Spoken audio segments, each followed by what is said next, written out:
Time to do the main story. What is this going to be about? I wonder. Okay, halfway mark.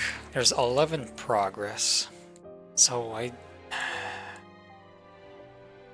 maybe 6 is half.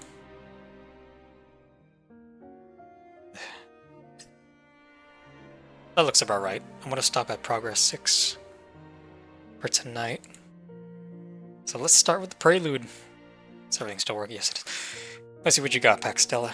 Let's do the prelude. Oh, it's you. We meet again, Adjutant. What appeared before me was a video feed, blurred to the point of distortion.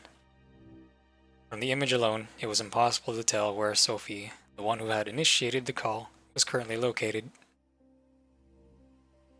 2 months ago, before the fields of Yeris were scorched by fire, before my final battle with Rosen or Sisyphus had even begun, she had traded a secret for her freedom. I'd like to strike a deal with you, too. Will you hear me out? I can tell you what I learned from Etta. Secrets about manifestations. What are you asking for in return? My freedom. That's the price for the secret. But I can only tell you after I've left. And now, it was clear that Sophie believed the moment had finally arrived. How nice. After a few crisp keystrokes, Felicia and Mauser looked up at the same time, their gazes shifting from the screen to me.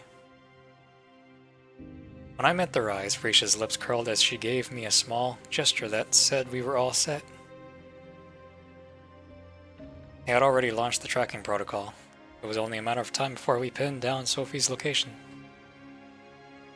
Rather than trust the words of this so-called follower of Etta, I saw her as bait the enemy had cast, a loose thread from their web of schemes. As long as that thread remained in my grasp, I could keep pulling and tracking until every one of Etta's plans is unraveled. I hope my call isn't too presumptuous. Say what you come to say, we're not close enough for small talk. The veil over Sophie's head hid most of her face, leaving her expression unreadable.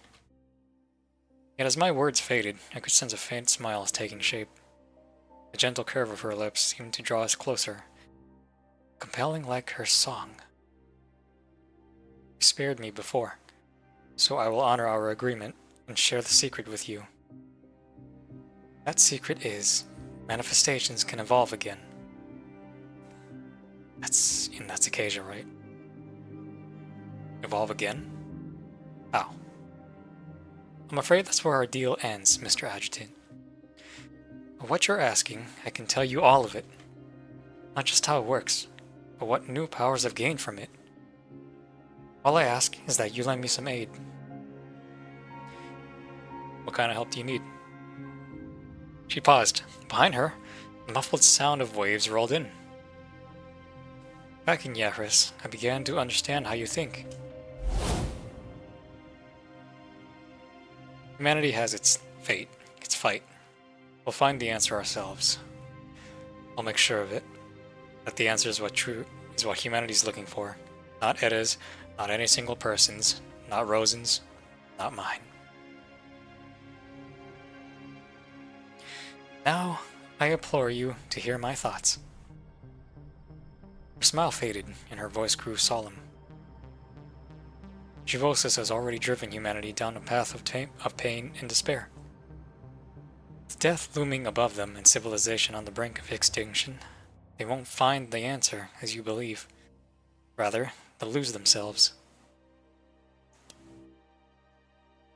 To offer them a false promise is to deny them the right to be saved, the right to be protected. Humanity's not as fragile as you think. Mr. Adjutant, people in positions like yours usually share one virtue: foresight. You can see far ahead, into all the possibilities in the future, that gives you faith in humanity. But the cost of that foresight is this: the people suffering in the present are overlooked and abandoned. Those last few words drifted out softly, like a feather falling, only to be torn apart by the wind. Along my journey, I have heard too many voices begging for release. They need salvation. They need a new god. One who will answer them at this hour of ending. I'm done with you. No. Newly evolved, and with your help, I will take Edda's place as their new god and lead them into a new promised land. We're gonna get rid of you. It's time for you to go. A new god, promised land. How are you any different from Edda? Sounds to me like someone clawing her way above the master she betrayed. We're nothing alike. Edda cares about the survival of human civilization. That was the directive you gave her from the start. What I care about is the happiness of the people. Simple meals, quiet lives, all the small ordinary joys Juvosis has crushed. I'll give them back to humanity. With those words, Sophie strained to hold on to her usual calm, but the tremor in her body and her whitening knuckles betrayed her. Even the usual aura of compassion and divinity around her dimmed beneath the intensity of her conviction. You've got to be joking. No, honestly, really? Bitch. On the contrary, I will prove my choice is right. Was right? Please, witness it with your own eyes. Her words cut me off, and the image on the screen snapped from a blur into sharp focus, as if a chess piece had suddenly come to life. Just as I tried to press further, the call ended abruptly. After a brief burst of static, only our heavy breathing lingered in the command room, until Frisha carefully broke the silence. Looks like Sophie ended the call herself. Doesn't matter. Mauser and I already have her location. Tiger just crossed into Ulster. Looks like she's heading for Lucellin. Yeah. Great. Ulster lay northwest of Holm, a region made up of 4 sprawling metro areas. Lucellin was one of them. Catho Technologies, a major partner of Yggdrasil, also had its headquarters there. Ah, Marian! Your family! Feels a bit too easy, doesn't it? Or is it just me? Yeah. Mauser tapped the finger lightly against her lower lip, a trace of uncertainty in her eyes. Even her ears gave a small twitch. It's not just you. All this information came to us far too easily. She called us, given away her location, and even hinted that her alliance with Edda wasn't as unshakable as I once thought. If Lucellin was the stage she'd chosen to prove her ideals, then all these deliberate signals added up to an invitation. Fate, drawing me into her game. Come on, man. You've been in this situation. Huh? So you mean Sophie gave that intel away on purpose? Oof, and here I was, deploying my freshly upgraded system for it. Bit of a waste, isn't it? It's hardly a waste. I'm sure I'll come in handy again. As I comforted Frisha, I brushed my fingers gently against her cheek. Her pale skin, dark circles aside, took on a faint flush. You know, even brilliant researchers need a good rest. Or the 1.2 inches of height you worked so hard to gain last year might just shrink back. Shrink? No way!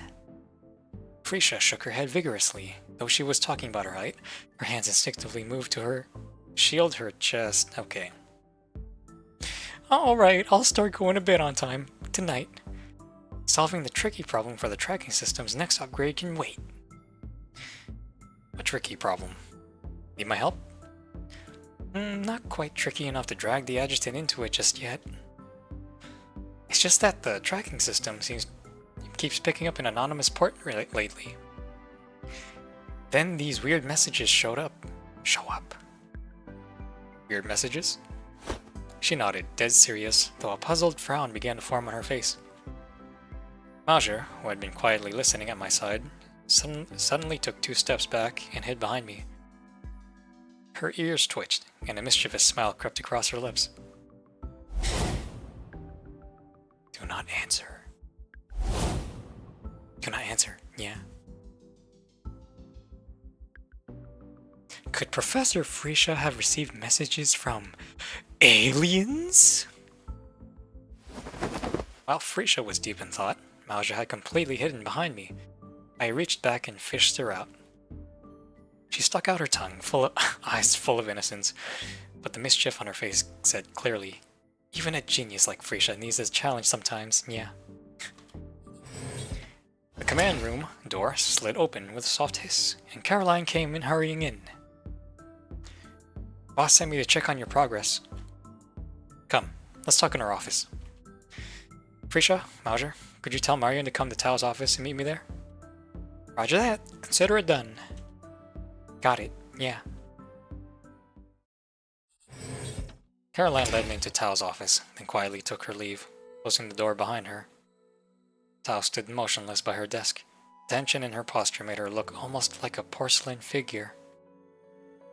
She'd probably been on edge like that ever since we received Sophie's unexpected call 15 minutes earlier. So, what did Sophie say? She wants to become a new god and create a promised land for humanity. I'm not sure what Ada plays in her plan, but Sophie seems to think I'm someone she can win over. On the contrary, I will prove my choice was right. And how does she intend to prove herself? No idea. Maybe I'll find out once I get Lucellin. To Lucellin. Lucellin. At the mention of the name, Tao's expressions shifted, growing complex and unreadable. She turned, retrieved the report from her desk, and handed it to me. In an age when paper documents had almost vanished, the stack of bound pages felt strangely out of place. As I flipped through them, the careful details and the margins kept drawing my attention. Clean formatting, clear logic, and at the end, a signature written in black ink. The author. Circe? In my mind, an image began to form. Meticulous, sharply perceptive, obsessively by the book. She had all the markings of a top-tier intel officer. According to the report, the Despair broadcast sparked widespread panic in Ulster. Within just a few months, people had already begun organizing pilgrimages on their own. In response, Catho Technologies has developed personnel to reinforce the containment zone, ensuring no civilians can approach the tree in Ulster. As her cool, emotionless voice faded, my eyes reached the end of the report. The Zealot groups show no signs of dispersal. On the contrary, their activities have escalated, with coordinated efforts being made to spread what they call an oracle across Ulster. In Lucellin, the land favored by the new god, great waves shall cleanse all creeping sin. Only the faithful shall be gathered, and carried to a promised land without pain. If taken literally, the oracle points to a major flood striking Lucellin in the near future. The report's appendix includes next month's forecasts from the Lucellin Meteorological Bureau. Water levels, rainfall, and temperature all appear normal. None meet the thresholds, triggering flood contingency protocols. I know Edda. She's not one for theatrics. Then it has to be Sophie. She was afraid I wouldn't bite, so she raised the stakes. It seems a trip to Lucellin is inevitable. In your team this time? Right on cue, the sweet scent of black tea drifted in. I turned and saw Marion approaching from the doorway. At first, her delight hid behind those clear eyes, but as she drew closer, it slipped through, unfolding into a radiant smile on her lips. She had already guessed what I'd call her in. Adjutant? Director Tao? Do we have a new mission? Yes. Sophie has appeared in Lucellin. We still don't know what she's planning, but it won't be anything good. With the situation unclear and her already a step ahead. I need a guide who knows the area. Marian, there's no one better suited than you. I reached out to her. She quickly took my hand, her fingers cool to the touch. Understood. It would be my honor to support you. Although her smile remained bright, her amethyst eyes shimmering, yet beneath that warmth a thin frost had already formed. That rat scurrying about, stirring trouble in the land least afraid of bloodshed and violence. Has she any idea what happens when House Andrade is crossed? Andreade is crossed. Be patient. Remember what I taught you? I do. Keep my fangs hidden, so that when I strike, they'll find their mark. Her voice trembled slightly, clearly restraining her urge to inflict pain. Even the rich aroma of black tea around us seemed to thin, replaced by a faint metallic tang. With Marian on the team, I'm at ease. That said, I know. I already have someone in mind for the second slot. I left Tao's office and headed straight for R&D. The moment I reached the door, I walked right into a chaotic scene. A few robots were maneuvering a massive hibernation pod into the lab. The researchers guided them through the cramped aisles, treating this relic from 30 years ago with meticulous care. Acacia wasn't waiting around. She was sitting on the floor, legs crossed, back against the wall, fingers flying across her terminal. I leaned in for a closer look. A full proposal for a new exosuit filled the screen. Card insert driver, ML force field deployment mid-combat, Snowbreak Akuma summoning protocol, integrated Rolly unit. I'm not done yet. I'll show you when it's ready. She snapped the terminal shut and hid it behind her back, a smug little grin tugging at her lips. Don't you think that's a bit overkill? It has to be. R&D's gonna scrap half my features anyway. You know, the usual, that feature's out of scope. Let's build a demo first. Same story back in game dev. Hard-earned wisdom, really. Is that a big pod over there? One of the features you pitched? I pointed toward the entrance just as the robots finished moving the pod and filed out in a neat line. Nope, no clue what that thing's for. But one thing's certain. I'm getting a seriously powerful new gear set. I'm gonna be insanely OP after this. We'll see about that. When I get you and your signature, we'll see about that. So how about taking me along on the next mission? Not the next one. A flash of disappointment crossed her eyes. Aw, but she brushed it off with a shrug. It's okay. I understand. Gotta clear a few more side quests before I'm ready for the main, because you're already on the team for this mission. She froze, lips parting slightly as she stared at the floor, then finally lifted her gaze to me. Are you saying... Get ready. Caroline will send you the briefing to you, and Marian shortly. Send the briefing to you. She tugged lightly at my sleeve, her expression unusually flustered. In the quiet hallway, I could almost hear her heart racing.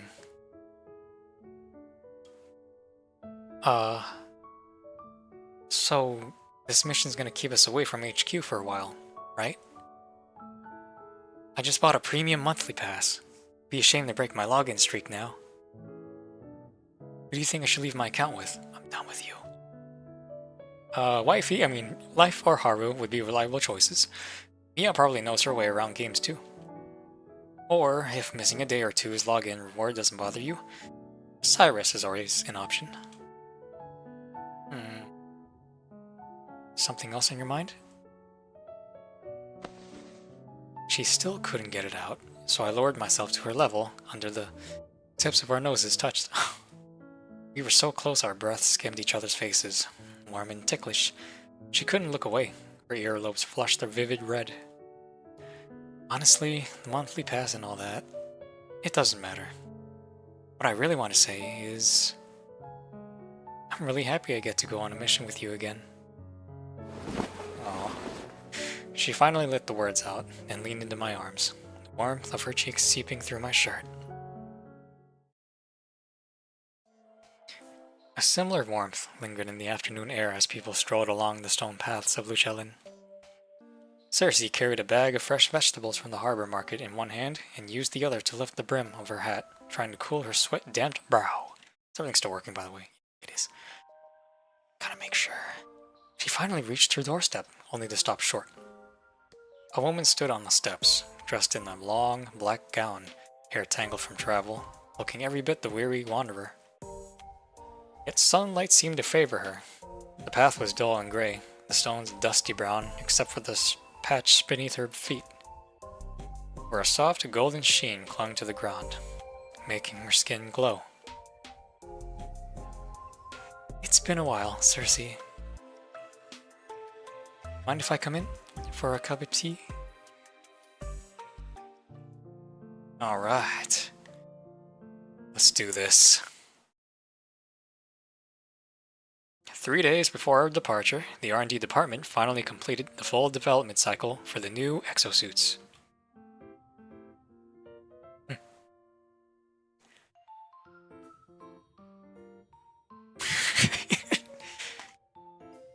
Pleased beyond measure with her own work, Frisha eagerly put together a showcase event. All the girls showed up on time, and the usually quiet meeting room was, for once, filled with cheerful chatter. Oh, it's you! I forgot your name again. Luna, oh, there you go. Luna, ever thoughtful, placed a product pamphlet in front of everyone, along with freshly brewed tea and a tray of bite-sized pastries. A handful of nuts wouldn't hurt. It's been a while since we saw you on screen. Oh, and are we getting any freebies for attending? Like a carton of eggs or something? Huh? Free eggs? Do I get some too? You know, Boo Boo, I just completed your PL run. Pretty satisfied. While Nita and Boo Boo whispered back and forth, Luda made another round and placed a small service card for each of the girls. It was good for a free exosuit tune-up with Frisha at any time. I guess Frisha doesn't call herself a genius without a reason. She clearly understands that human interest in silence is rarely so pure.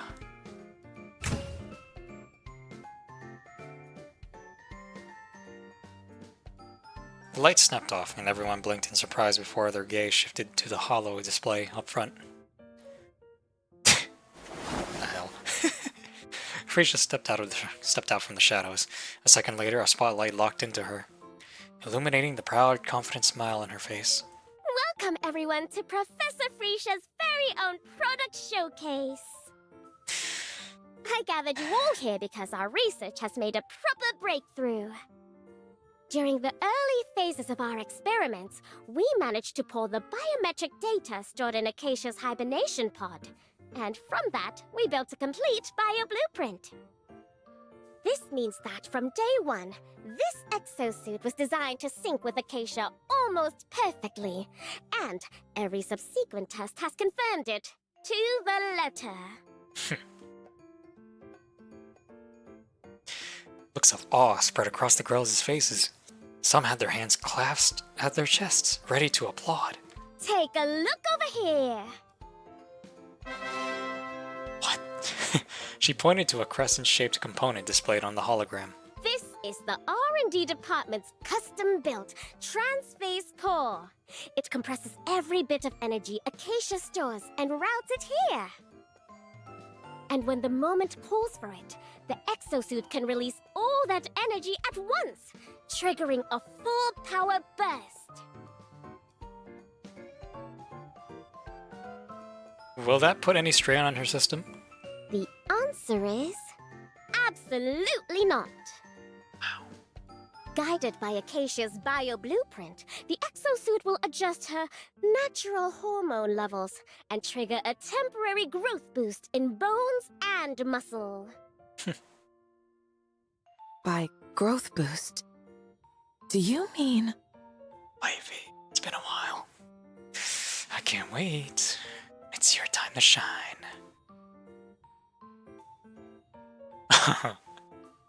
In the dim light, the sparkles in several pairs of eyes became even more pronounced. Especially... Mm-hmm. Exactly what you're thinking. But if any of you are considering using this tech on yourselves, don't. I ran a full assessment, and it only works on Acacia. When she entered the pod, her body hadn't fully matured yet, which left room for the blueprint to adapt. Huh? Use that tech for ourselves? Why would we even want that? I don't get it. Mita! Just because you're... you wouldn't get it. Let's get back to the main event.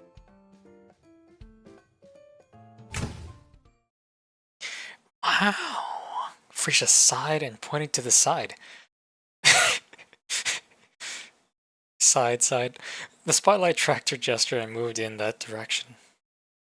Two folding screens stood under the beam, a slender silhouette outlined against the embroidered surface. Anyone could tell Acacia was hiding behind them. Aren't those the screens Frisha borrowed from me? So this is why she needed them. Chenching, I finished your PL run and solo yesterday. Now then, time for the highlight of the show. Acacia's grand debut! The girls applauded with full enthusiasm, but the delicate shadow behind the screens remained still, even lightly trembling. Adjutant, are you looking forward to it? To my changes? From her wavering voice, I could already picture the anxious look on her face. Small face.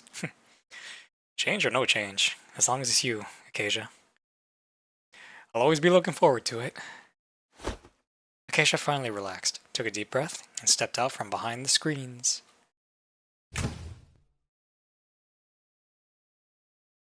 For dramatic effect, Frisha had cranked the stage lights to full power. Really, I'm done with you.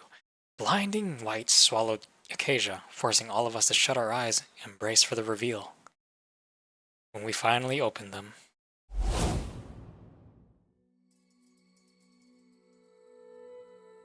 oh my god, wow.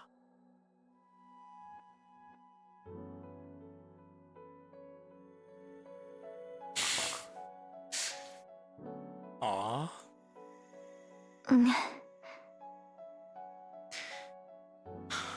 Very celestial-like.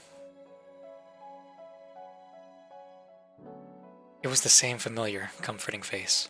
Aside from the new exosuit, she looked almost unchanged. Huh. What's going on here? Nita scratched her head, then couldn't resist circling around Acacia for a closer look. That can't be right. How can there be no change? Maybe this is just how I look after the growth boost? I mean, I do feel a bit taller. A tiny bit, I guess. Acacia, you're perfect, as you are. She lifted a hand over her head to show the tiniest gap, a relieved smile warming her face, and her voice no longer carried the nervous tremor from before. Looks like she really does prefer staying just the way she is, which is good. Well, that's possible. Just keep an eye on things during your next missions and see if anything else changes, Acacia. Speaking of missions,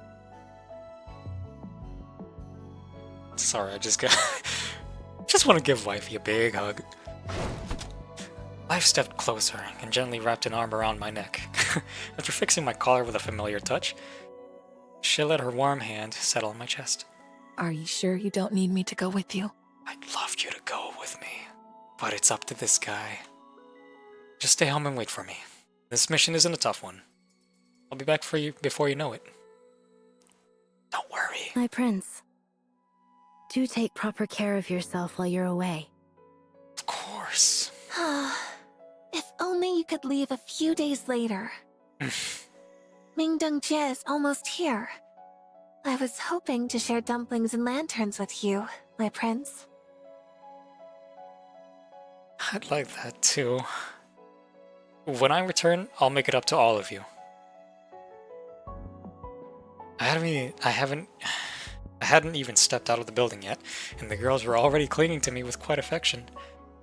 Feeling their longings, I couldn't bring myself to say goodbye. Alright, alright.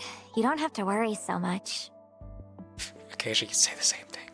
With Marianne and me by the adjutant's side, he'll breeze through this mission and be back before you know it. Right, Marianne? Marion. Mm-hmm. Acacia's right. A quick wink and a subtle nod were all it took. They stepped to my sides and eased me out of the room, saving me from the knot of lingering goodbyes.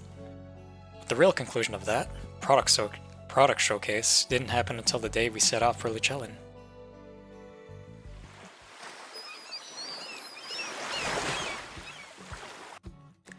By then, the three of us were already aboard the ferry from Ulster Polo Airport to Lucellin.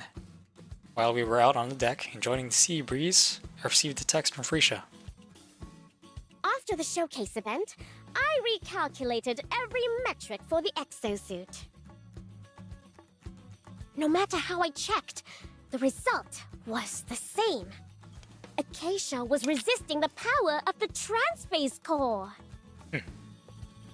It shouldn't affect compatibility, but it's best to keep an eye on her. And if anything weird comes up, please let me know right away, Adjutant. They just explained how her new exosuit works. So are you telling me this is not her future self? Ah, just wait. Just play the story, damn it. I put my terminal away and glanced over at Acacia. She was practically folded in half over the railing, arms and upper body dangling there with a look of pure boredom. Careful. Keep that up and you'll end up in the ocean. I slipped an arm around her waist and carried her back to a safer spot, then smoothed her wind-tangled gray hair back into place. We've still got some time before you reach port. If you're bored, we can play your favorite games together. Nah, I didn't bring any of my handhelds this time. Oh? Why not? Things from that era are getting rarer and rarer. If I lost one, or if it broke, I might never find another. So, I figured it was better to just leave them in the dorm. But they'll wear out. But they'll wear out one day. So try to prepare yourself for that, all right? Then, I hope that day comes later. Much later. As late as it can be.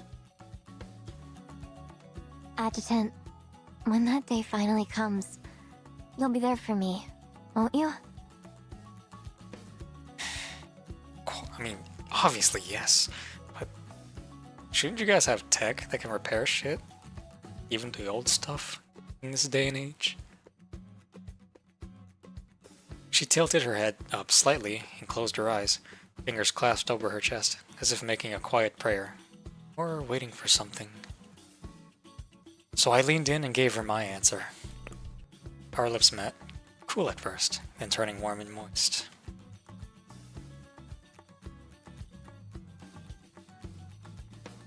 By the time we finally pulled apart from that long, entwined kiss, the horizon had already begun to reveal the faint outline of a city, dotted with patches of color.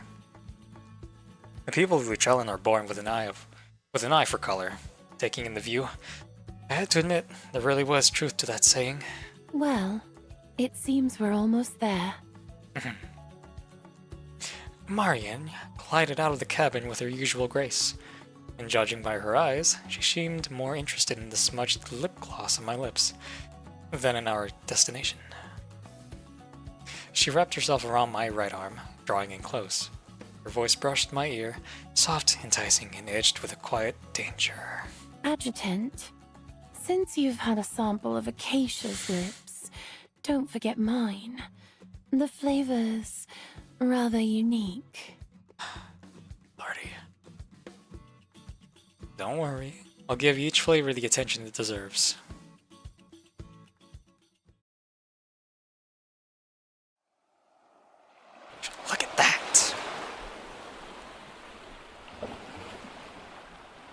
One of those European countries it really does look like.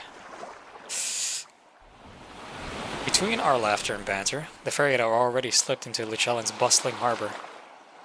Stalls lined the waterway, mostly selling trinkets like carved foxes, while some also sold fresh vegetables and seafood.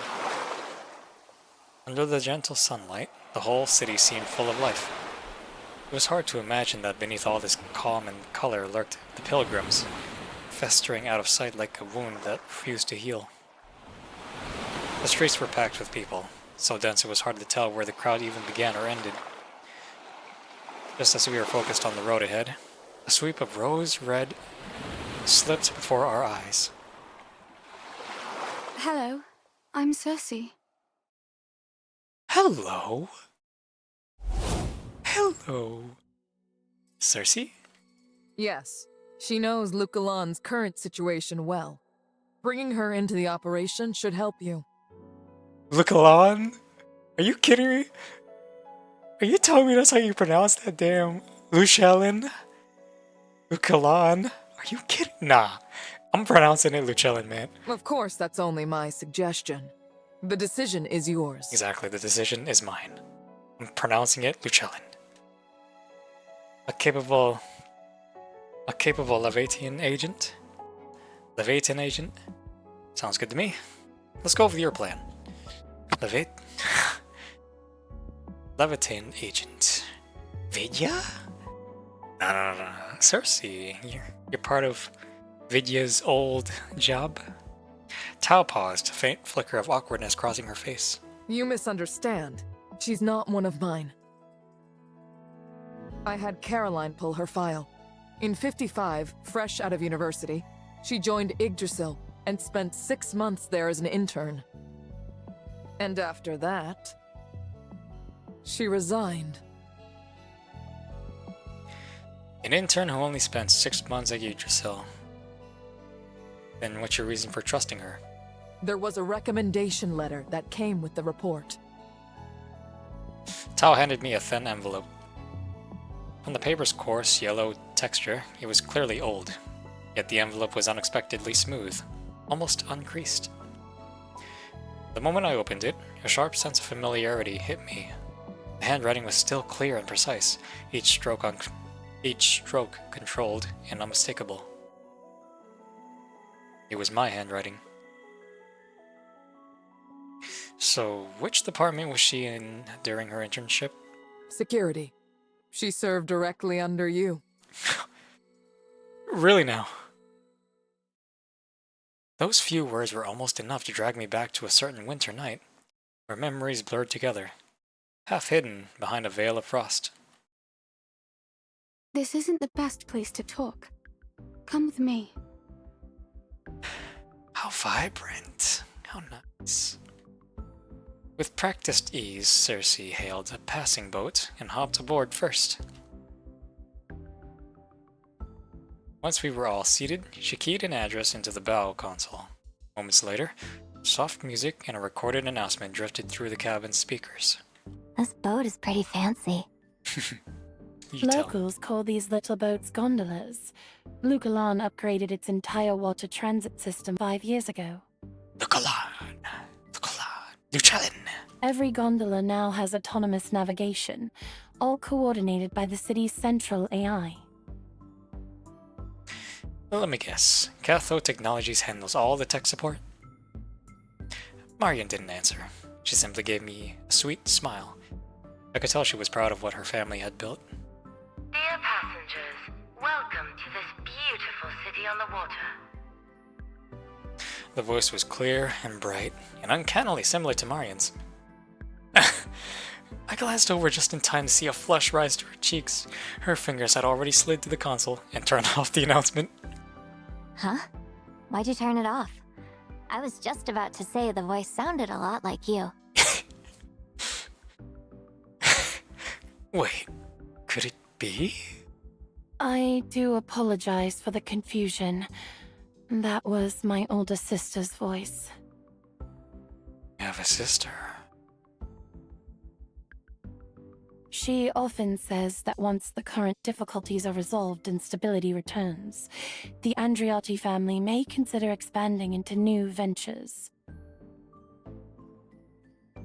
Tourism, for example. Will that day really come?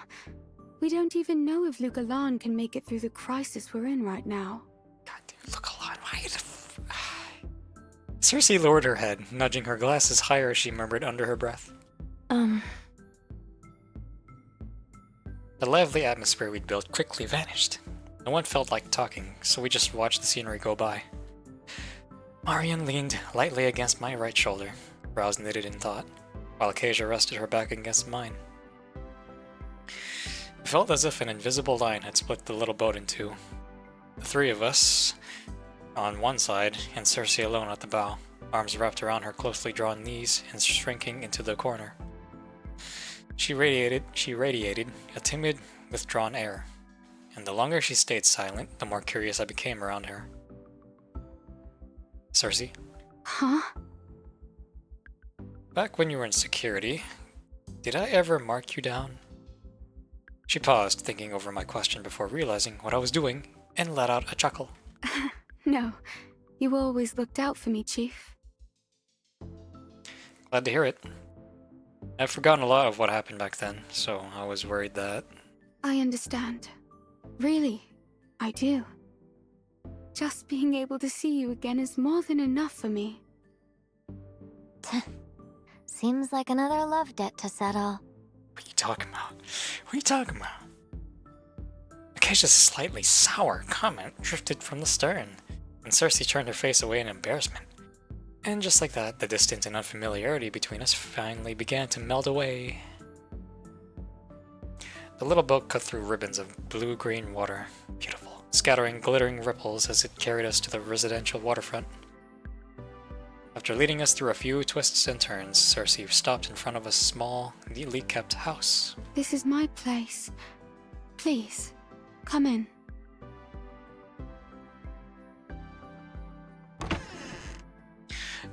Wow, how exquisite! The furnishings inside were simple, with a faintly old-fashioned touch. The one-bedroom layout was probably just right for her, living on her own. The one striking feature was the large terrace facing the water. Cersei had set a table and chairs out there, and after inviting us to sit, she quickly brought out tea and snacks. So, shall we get to the main topic?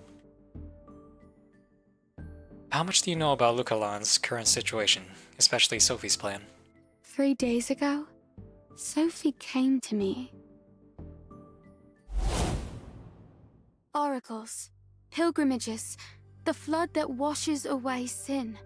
It's just the usual tricks the Adventists rely on. Yeah. Great emissary. Who are you still trying to fool with this, I wonder? Great emissary. Sophie took an unhurried sip of tea, a faint, resigned smile settling on her lips. I won't deny, I'm the one behind all of that. But I only came today because I wanted to see you, to catch up. Why are you doing this? Why let so many unpleasant things stand between us? She set her cup down and looked out over the terrace. The houses along the canal rose in soft, uneven tiers, the bright doors and windows giving Lugalan the look of a city held forever in spring. A faint scent of baking bread drifted through the clear, gentle air. A sharp, helpless ache welled up inside Sophie. Why couldn't Lyosha and Elena live here? Why did they have to die in that dust-choked sanatorium? Kinda wish Rosen finished you off. Wasn't happiness supposed to belong to everyone? I've known for a long time that you were Yggdrasil's undercover agent inside the Adventist, but I never once considered reporting you to the High Presbyter. Okay. What?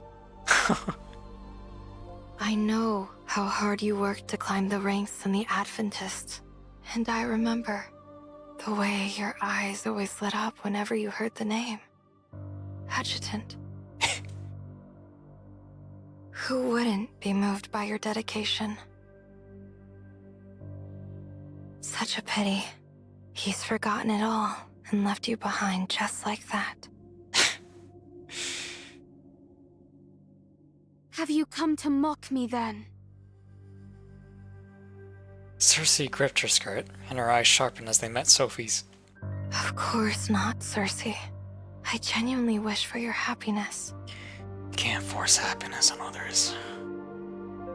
They must find it themselves, you bitch. A gentle breeze passed by, as soft as Sophie's words, stirring the water and the swaying plants. In a few days, Bygone will be drowned by the coming flood. Great. Everything in this city will be wiped away. Great. Tell the adjutant what I've told you. Think of it as the chance I've created for the two of you to meet again. By the time she finished, her cup was empty. She rose and walked toward the door without a word, her expression calm and unreadable.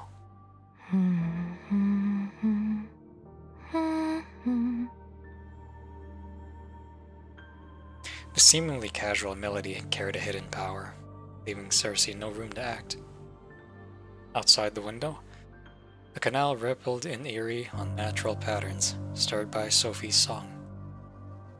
With Sophie taking the initiative, Cersei's ability not suited for combat, Cersei could only watch as Sophie stepped out into the sunlight.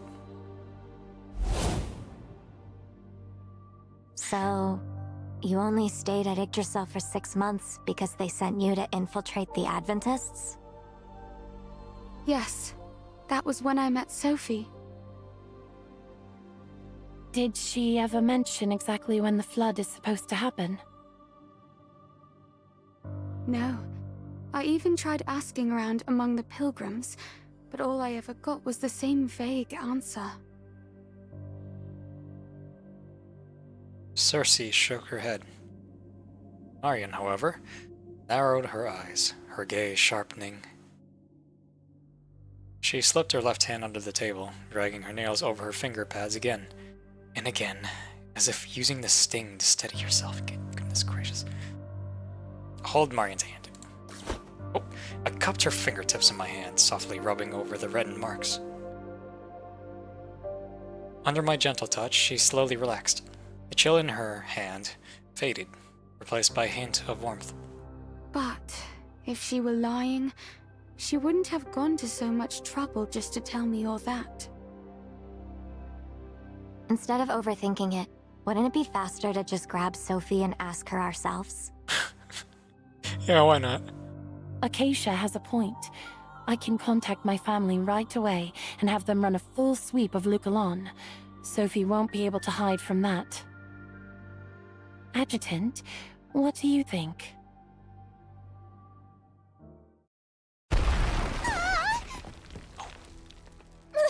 Monsters!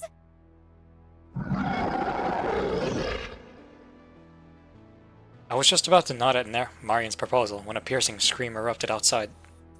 The stifling heavy presence of Tytogen seeped through every corner of the little house. Let's take care of whatever's out there first. Keep it quiet and make sure no nearby residents get hurt. Understood. Let's do this.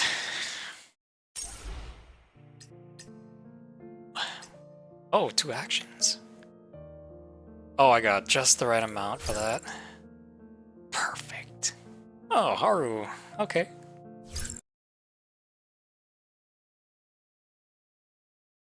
Game start. The Changed? What are they doing here? They seem to have followed Sophie all the way to Bygone. Look at this place. It's fucking Piece fabulous. of cake. It's fabulous. Darling, let's send them all to Builder Island. Done. Noobs.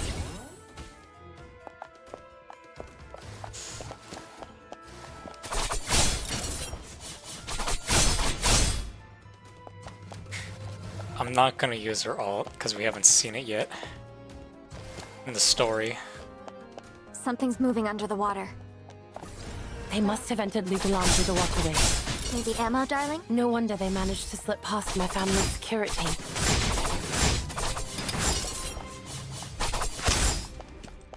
Dev fund secured. Noobs. That's new. Look at that guy. Get a load of this fuck. Yeah.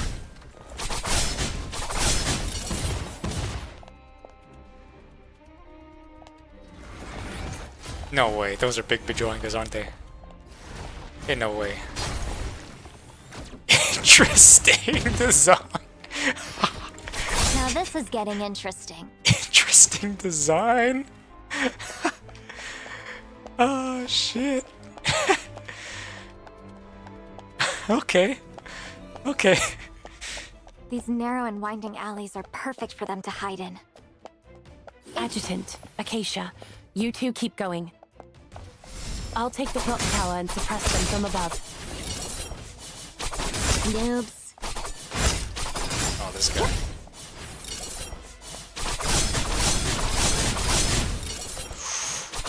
Now this is getting interesting. Nice. Sweet. Nicely done. Don't know when I'll get you, but I'll get you. Hmm? Jeez. Glad you like it, darling. Just right. Oh, Haru. I just squat. No. I wonder how you will be, Marion. Are you going to be a support? Behold, my transformation. Support or DPS? I hope Then, DPS. let's send them all to Desert Island. I hope you're DPS, Marion. If support, then goodness gracious, another support. Yeah. Oops. Noobs.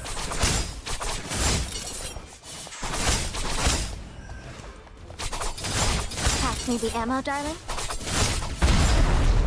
Nice. Damn, look at this. Dev fund secured. Reminds me of the Van Gogh patterns. Whoa, look at that. Looks so detailed. Wait, can I jump over this?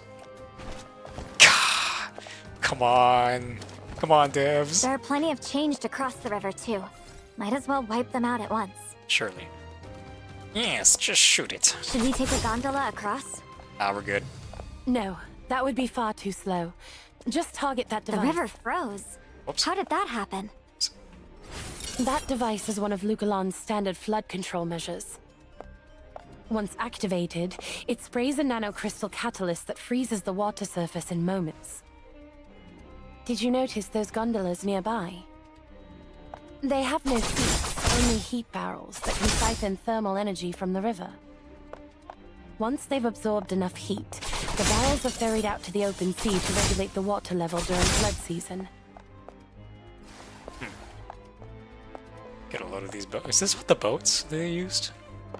No. These. Dev fund secured. It's too small. Way too small. Pass me the ammo, darling.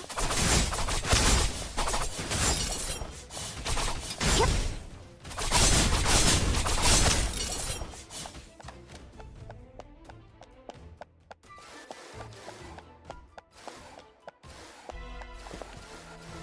Oh, more. Got more. You said freezing the river is just one method. Meaning there are more ways? Lugalon's perimeter is also equipped with 450 mobile floodgates. Raising them seals Lugalon off from the open sea. Dude, look at this place. It's so nice. Such details. Although, some water is in the boat. Could have fixed that, could you?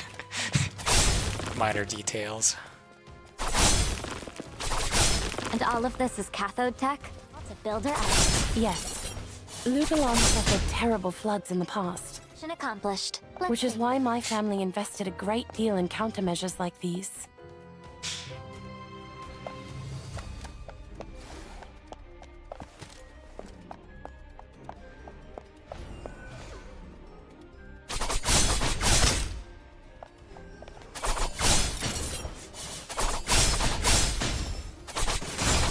Noobs.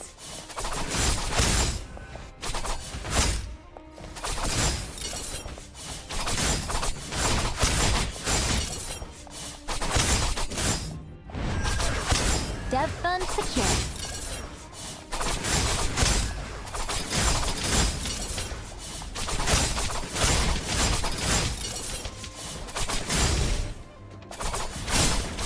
Pass me the ammo, darling. Gotcha.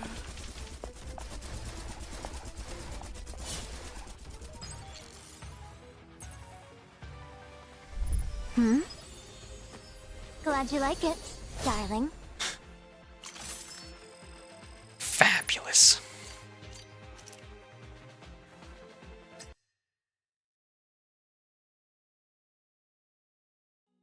Under our coordinated clean assault, the chains in the alley were cleared out in no time. After images of Marion flickered across the rooftops and along the corners of the buildings, however, only the one on the clock tower solidified and leapt gracefully down before me. Goodness gracious. I think I just saw...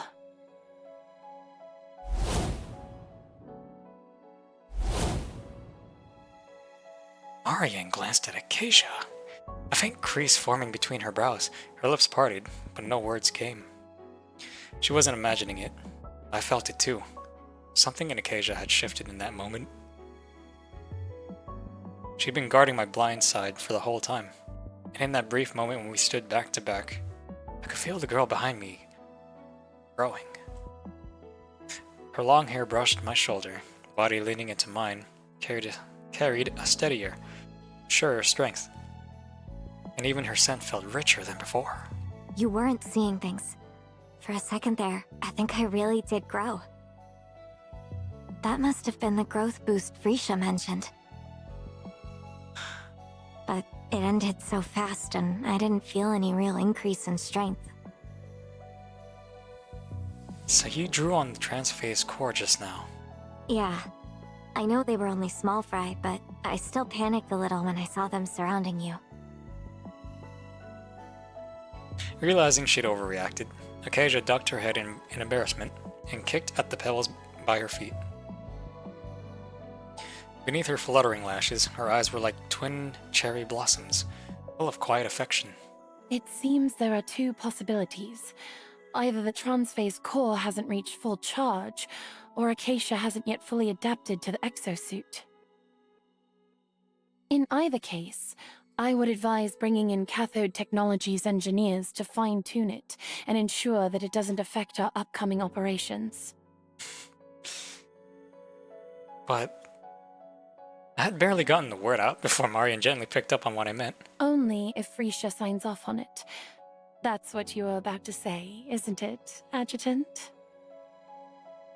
Our eyes met in a brief moment of shared understanding, and a soft warmth passed between us. Just as we were about to continue, a sudden commotion flared nearby.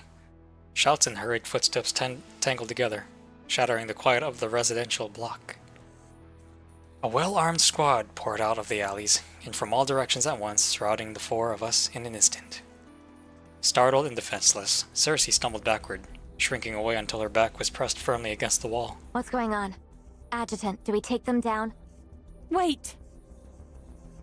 Marion stepped forward, placing herself between us and the squad. The guards shifted, splitting to either side and opening a narrow path.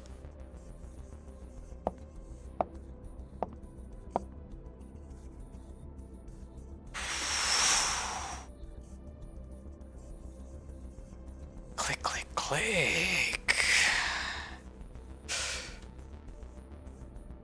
The sharp click of heels echoed on the marble path as a girl in a tailored suit approached at a measured, deliberate pace. Baby. With each step, her gaze swept over me, sharp, predatory, like a wolf sizing up its prey. Then, in the very next heartbeat, that predatory air vanished. She approached in a quick few strides and stopped right in front of me, breaking into a wide grin. All the cold arrogance from moments ago was completely gone. Ah, Ah, so this is my brother-in-law, Luomo. So we finally meet. Madeline, okay? Okay, Madeline. Shit. Brother-in-law? Luomo? Oh, sorry. I got swept up and my hometown phrasing slipped out. She waved it off, already acting as if we'd known each other for years. Marion let out a quiet sigh and stepped up beside her. Would you look at that? Beautiful.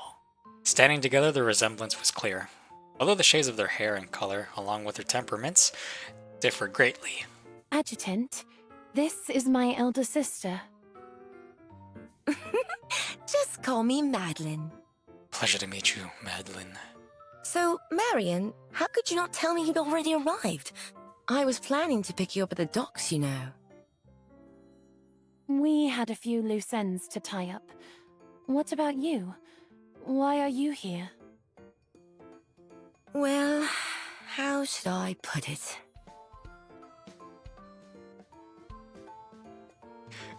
Her expression shifted back to something serious. After a brief pause, her eyes settled on Cersei. It's alright. She's someone we can trust. Then I'll be blunt. There have been lots of change showing up around the city lately.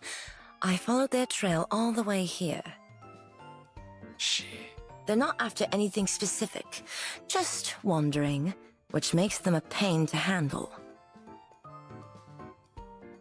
Sophie's using them as a distraction to slow us down from finding her. Who's Sophie? Oh, you don't know? That would take a while to explain. Why don't we go home first? Some things are better discussed face to face with Father and the Adjutant both present. Oh, will we meet the father? But Father's... Never mind. Let's head home first. Some mails are still in. They just won't show them to the public. Maybe they'll ease back into it. After all that bullshit in the past, all those goddamn dramas. Those dipshit people wanting this game to fall. Okay. Hopefully they can ease back into it. Before long, a speedboat bearing the Andriotti crest pulled up to the dock. Madeline briskly issued patrol orders to the family guards while motioning for us to board. Marion took her seat with grace, and Acacia hopped on right after her. When it came to Cersei's turn, she hesitated, glancing up at me with a timid look. Should I come too? Yeah, come with us. The Andriotti family estate sat in northern Lucalan, the manor backed by more than 300 acres of private woodland and surrounded by water on the three sides. Look at that, beautiful! This is Italian style, ain't it? This is Italy. I know it's Italy. It has to be. After transferring from the speedboat to a car and looping around a small roundabout, we finally crossed into the inner grounds of the sprawling estate. Compared to the Genora estate, the Andriotti home clearly favored natural scenery over artificial grandeur. Aside from the central fountain and a few essential paths, lemon trees seemed to grow everywhere. Shade wasn't the estate's only charm. Wind trellises, connected by stepping stones, formed winding garden paths. Branches heavy with golden fruit hung over them, perfuming the early winter air with a clean citrus scent. We hadn't even reached the door when the head maid spotted us and walked over with a warm smile. But the moment she recognized Marion among us, her expression froze for a heartbeat before she smoothed it back into a well-practiced composure. Miss Marion, you've returned as well. Where are Father and Mother? We've got something important to discuss with them. Love her voice. Lovely voice, Madeline. Madam said she would like to see Mr. Adjutant alone. Hey, Alone? why is that? Lord have mercy. I wish I could shut my brain off. It was rare to see Marion this tense. Madeline couldn't help but let out a small chuckle. Come on, little sis. You're not actually worried Mother won't like him, are you? Goodness gracious. Relax. The family's already very fond of him. If anything, they can't wait for... Madeline? What the? A cry, sharp of embarrassment, cut her off. Realizing just how flustered she'd gotten, Marion covered her burning cheeks with both hands, sneaking a mortified glance in my direction. I pulled her gently into my arms and leaned close to her flushed ear, speaking in a voice only she could hear. Don't worry, I can handle it. And while I'm away, take care of occasion and Cersei for me. She nodded with her face against my chest, lingering there for a while before finally pulling away and looking with reluctance as the head maid led me down another corridor.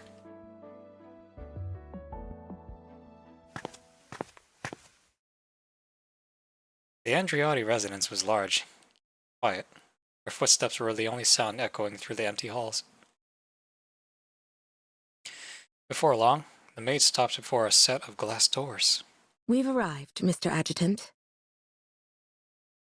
Would you look at that? Beyond the doors lay a sunlit terrace. It was not very large, but open onto a striking view. A green sea of treetops stretched all the way to the horizon, merging with the shadows of drifting clouds like an oil painting. The pale sunlight mellowed the hanging fruit into soft gold, hundreds of tiny, gleaming points scattered across the canopy like a river of stars. A woman in a blue dress regarded me with a gentle smile. Smile. The corners of her eyes touched with a soft imprint of time.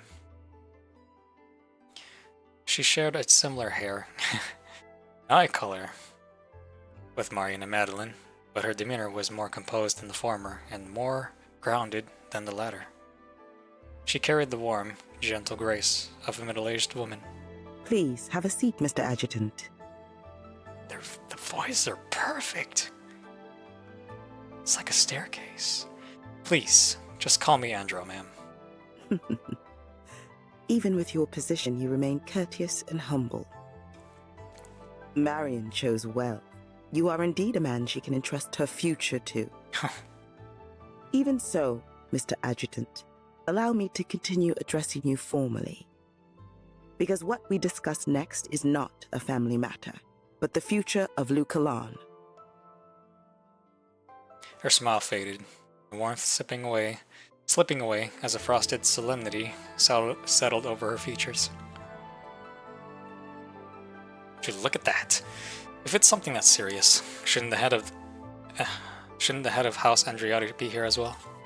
Yeah, where the dad at? He can be stubborn. Once he sets his mind on something, no one can pull him away. That is precisely the case now. Good that there are still guys around, other than the adjutant. It's realistic. But rest assured, as the acting head of House Andriotti, I can fully answer for today's discussion, and I hold the authority to mobilize the powers of both the family and cathode technologies. Well, let's get to the point. Since you've called me here for such a formal meeting, I assume you already have a solid grasp of the situation? Ever since the Despair broadcast, the pilgrimages have only grown worse. Many were affected by the song and became eager to throw themselves into Valhalla. Amidst all this, an oracle began spreading through Lucalan. Our network confirmed it originated from Sophie. She came straight here after leaving Yarus. We began searching for her before you even arrived, but in the end, we found nothing. Not a trace. Ah, jeez. That sucks.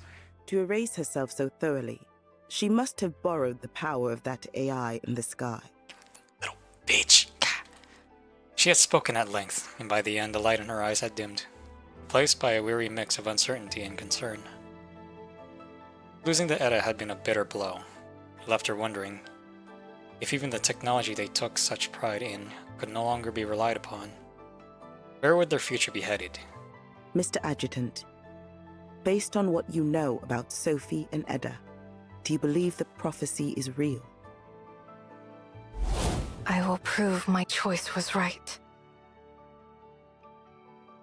Please, witness it with your own eyes.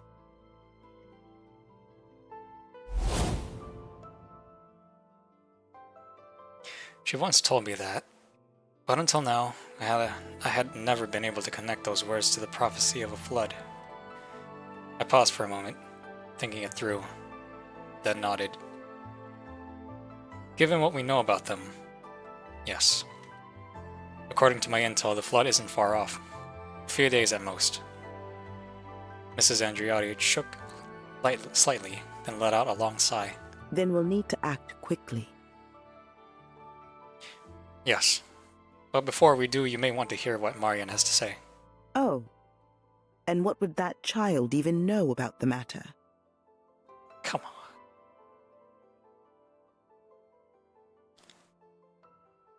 Exquisite. Afternoon sunlight filtered through the curtains of the manor's sitting room as the maids moved softly about, setting down black tea and pastries for the four girls. Acacia made quick work of her cookies, while Cersei took small, careful sips of her tea. Marian, however, seemed lost in her thoughts. She stared down at her cup. Through the rising steam, the surface reflected the small crease forming between her brows. About the flood, I've been thinking. As soon as the words left her lips, the room fell briefly silent. The other three turned toward her. Yeah? Marian set her cup down, her fingertip tapping lightly along the rim as she searched for the right words. Only after a long pause did she continue, her tone measured and cautious. This came to me earlier, while we were on the gondola. We could relocate Lucalan's residents to the inland zones before the flood arrives. That way, the city would be empty. Whatever Sophie intends to do, at least no civilians will be caught in it. On the way here, I had a brief word with the adjutant. He too believes that this is the safest option. She hadn't even finished before Madeline slumped back into the sofa, stretching lazily as she let out a yawn, clearly not taking any of it seriously. Shit. Marian, you've never been involved in the family's affairs. You don't understand how complicated everything behind them is. Our family and Cathode Tech only have real influence in Lucalan.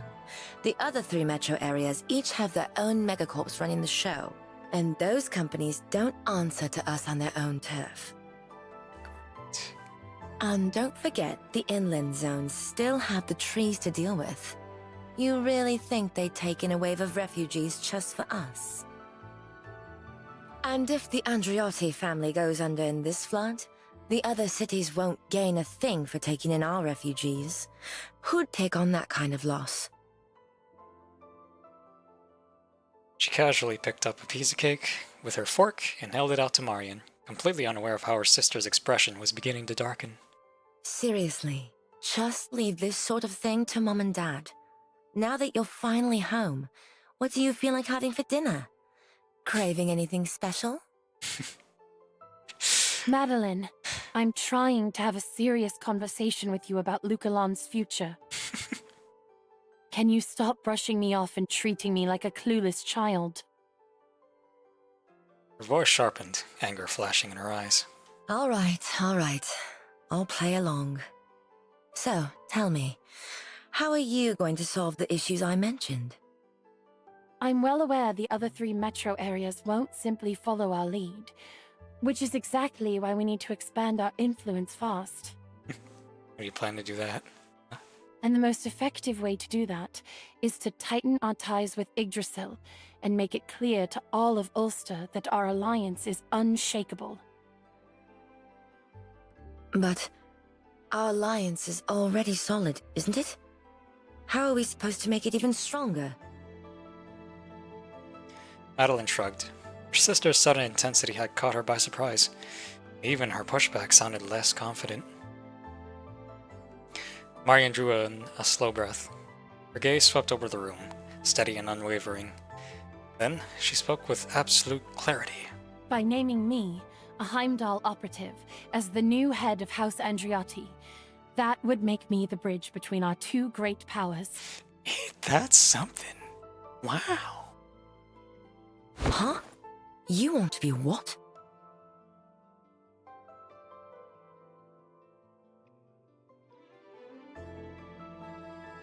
The winter wind rushed through the lemon trees, rustling and rattling, a restless warning of the storm to come.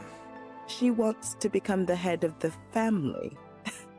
Don't you find that idea too reckless? Reckless? I wouldn't call it that. As the youngest of the Andriotti daughters, she's always been protected, and because of that, often overlooked. And now the very girl long ignored by her family dares to reach for the very heart of its power. Is that courage not enough to prove how determined she is to save the people of Bygone? A faint flush touched Mrs. Andriotti's cheeks. Her gaze dropped, a hint of shame flickering through her expression.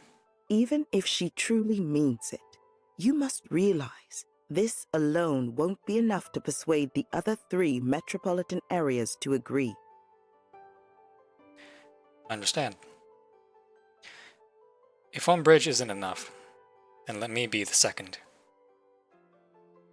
Would you look at that? If I enter the covenant with the head of the house, Andriotti, such a bond would be proof enough of how strong our alliance is. A covenant? She froze for a heartbeat, fine lines at the corners of her eyes seeming to deepen for a moment. She quickly hid her surprise, returning to her sharp, calculating demeanor as she worked through the implications in her mind. If that is the case, we can hold the head of house succession ceremony tomorrow, and at the same time announce your forthcoming covenant.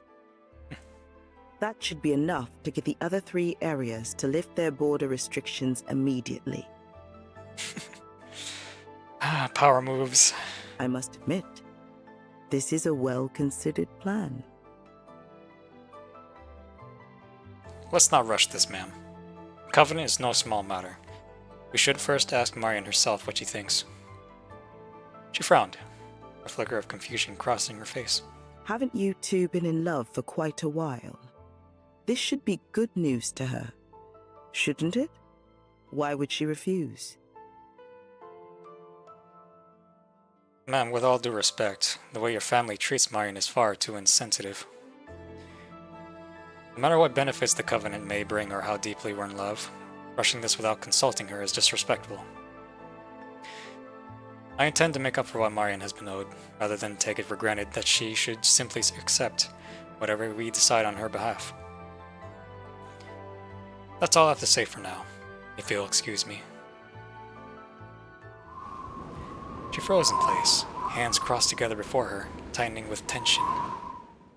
Her lips parted as if she meant to speak, but in the end she only watched in silence as I left the terrace. I had only taken a few steps into the garden corridor when I spotted a familiar figure. Marion sat on the swing, her brows slightly furrowed as she drifted in thought, completely unaware of me coming up behind her. It wasn't until I gave the swing a light push that she snapped back to herself. Adjutant, you're back. Were you waiting for me here, Marion? You were gone for a while, and I started to worry. But don't worry about the others. I've already arranged rooms for Acacia and Cersei. They should be resting now. Aw. I know I could count on you, Marion. I reached out and ruffled her soft hair. A small smile finally tugged at the corners of her lips. Our shadows stretched long across the ground, swaying with the slow rhythm of the swing. Every now and then, our shoulders brushed, and a gentle warmth passed between us. I talked to my sister about the relocation plan. Her voice wavered slightly, and her grip on the ropes tightened. just becoming head of the family probably won't be enough. I have an idea. Why don't you and my future brother-in-law have a covenant? With a bond like that between Yggdrasil and us, the other 3 metro areas wouldn't dare ignore us.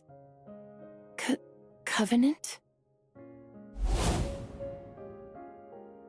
Just hearing the words sent a rush of heat to Marian's cheeks, warmth rising all the way to her ears. The wish to take that final step with the adjutant stirred constantly in her heart. Her feelings were true, yet she couldn't bring herself to say it. And with Lucalan in crisis and her proposal to become the new family head, confessing her feelings now would only make the covenant seem more like a means to an end. And less sincere. Low-key what I was thinking. Determined to preserve the purity of her love, she suppressed the thought, and let her body instinctively lean back into the warm and familiar arms behind her. Then, what did she say? She said the plan isn't quite solid, but it's okay. I'll think of something else. I'll convince Father and Mother somehow. I tilted her chin up gently. She let her head tip back without resistance, her violet eyes shimmering with anxiety. Why not just say it? Are you worried I might refuse? Her lips pressed together. Her lashes trembled as the urge that she had suppressed welled up again. But a covenant is meant to exist because of love. You know, Marian, something like that is so rare these days. If I bring it up now, it would turn into a tool, a bargaining chip, something far removed from what our love truly is. It's not just that now, it's a business. It's truly just a business now. I want to keep it the way it's meant to be. So even if I have to hold back my feelings for you, I'm willing to do that. Real one. Truly a real one. She lowered her head, her voice growing quieter but steadier with each word. Breeze stirred, brushing her bangs aside. For a moment, the only sound of the warm sunlight was our quiet breathing mingling together. That's not it at all. Huh? Becoming the head of the family, protecting Lucalin's future, none of those things depend on the covenant to happen. Rather, they will happen because you're meant to take that position, to be that person, to do those things. That path has always been yours to take. You don't have to trade anything for it. In our covenant, it isn't just a deal. It just gives me a more justified reason to stay by your side, to protect you, to walk that path with you. Marian. I whispered her name. Oh, that went down on one. Oh my god. Shit. Good on you, bro. Marian. I whispered her name and went down on one knee. Her fingers trembled softly as I took her hand in mine and pressed a gentle kiss to the back of it. Let me be the one to repose. You're my pride, the girl I want to spend my life with. And if our covenant can become the wind beneath your wings and lift you even higher, then nothing would make me happier. So, Marian, will you seal a covenant with me? Her eyes shimmered, golden sunlight dancing in their depths. She smiled, relieved, joyful, and overflowing with a love she could no longer contain. Of course I will. I've been waiting for this day for so long.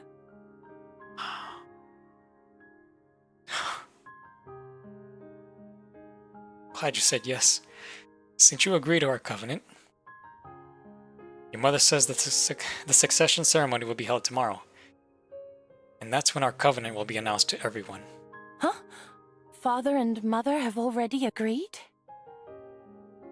Marian placed her fingertips lightly on her lips, whispering in surprise. Oh no. I'm starting to feel nervous. What do I do? Then let's do something that'll relax you. I'll be here with you. Let me think. She gently rocked the swing, a smile tugging at her lips. Her fingers traced the rough rope, then something seemed to spark in her mind, and her eyes lit up. You know, I've never tried swinging really high before. Adjutant, could you push me? I want to go really, really high. Super high? Really? Never? When I was little, because of my leg condition, my family wouldn't let me play on these. So, I've always wondered what it feels like to swing so high you feel like you could fly. For once, the usually composed girl sounded like an excited child, a sweet smile curling at her lips. Alright? Sit tight. I'm going to start pushing. Marion adjusted her posture and gripped the ropes with both hands. With my first firm push, the swing swept forward, stirring a breeze. I'm so high up. Scared? Not at all. Push me a bit higher, please. I pushed harder as she arched back. The swing climbed sharply, almost level with the frame. Her flaxen hair streamed behind her, catching the sunlight. She laughed, bright and unrestrained, as each swing lifted her closer to the clear blue sky. The wind brushed gently past her cheeks, the sky and ground rising and falling. She could see layers of clouds above, lemon groves stretching across the distance, and the faint outline of buildings along the coast. With every push came a sharp, exhilarating rush, the feeling of finally spreading her wings. She was no longer a sheltered fledgling, nor a swift skimming close to the ground, but an Aquila, an eagle that soars high. Wow. How nice. It's been a long time since I've been on a swing. Alright, progress 3. Alright. Jeez! Wow. Progress 6. We still got a ways to go. Alright. My god, it's over an hour and 27. Shit. As expected. I'm gonna take a small break. And might eat something. So I'll be back. Real quick. Alright, back. Let's continue.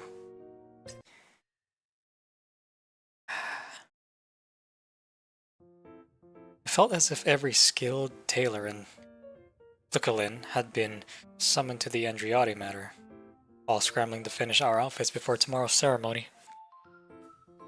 Marion had been tucked in her room all day, caught up in makeup trials and a steady rotation of outfit fittings. Although the Andriottis gave each of us our own room, Acacia still ended up in mine. She's used to sleeping beside me after all. Right now, she's sprawled across my bed, idly flipping through a formal wear pamphlet as if she has all the time in the world. Madeline stood behind me, testing different tools as she experimented on my hair for tomorrow's ceremony.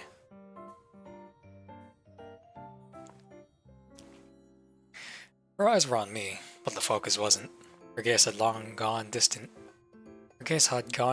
her mind clearly elsewhere. She didn't snap out of it until the sharp scent of burnt hair hit her. The curling iron in her hand was still pressed to a strand of my hair sizzling. Oh no, it's burning. Oh! She started frantically fanning at the thin trail of smoke as if that would reverse anything. But the damage was already done. That bit of hair had gone stiff, darker, scratchy to the touch. Worst of all, it had curled itself into a strange little hook, poking out like a tiny rebellious tentacle. Sorry, Adjutant. I was trying to give you the most fashionable hairstyle in Bygone. How about we just stop here? I doubt anyone will care if I'm the most fashionable. Hey, that's not true. As the future son-in-law of the Andriotti family, you've got to look your sharpest tomorrow. Is that so? not convinced your tools agree with that plan. Maybe I can salvage it with some hair gel. Let's not bring hair gel into this yet. Madeline, you've been a bit distracted. Something on your mind? Hearing that, Acacia lifted her eyes from the pamphlet, her attention settling on us. Madeline let out a small, awkward laugh and glanced away. Nah, nothing's on my mind. I'm just a bit scattered, that's all.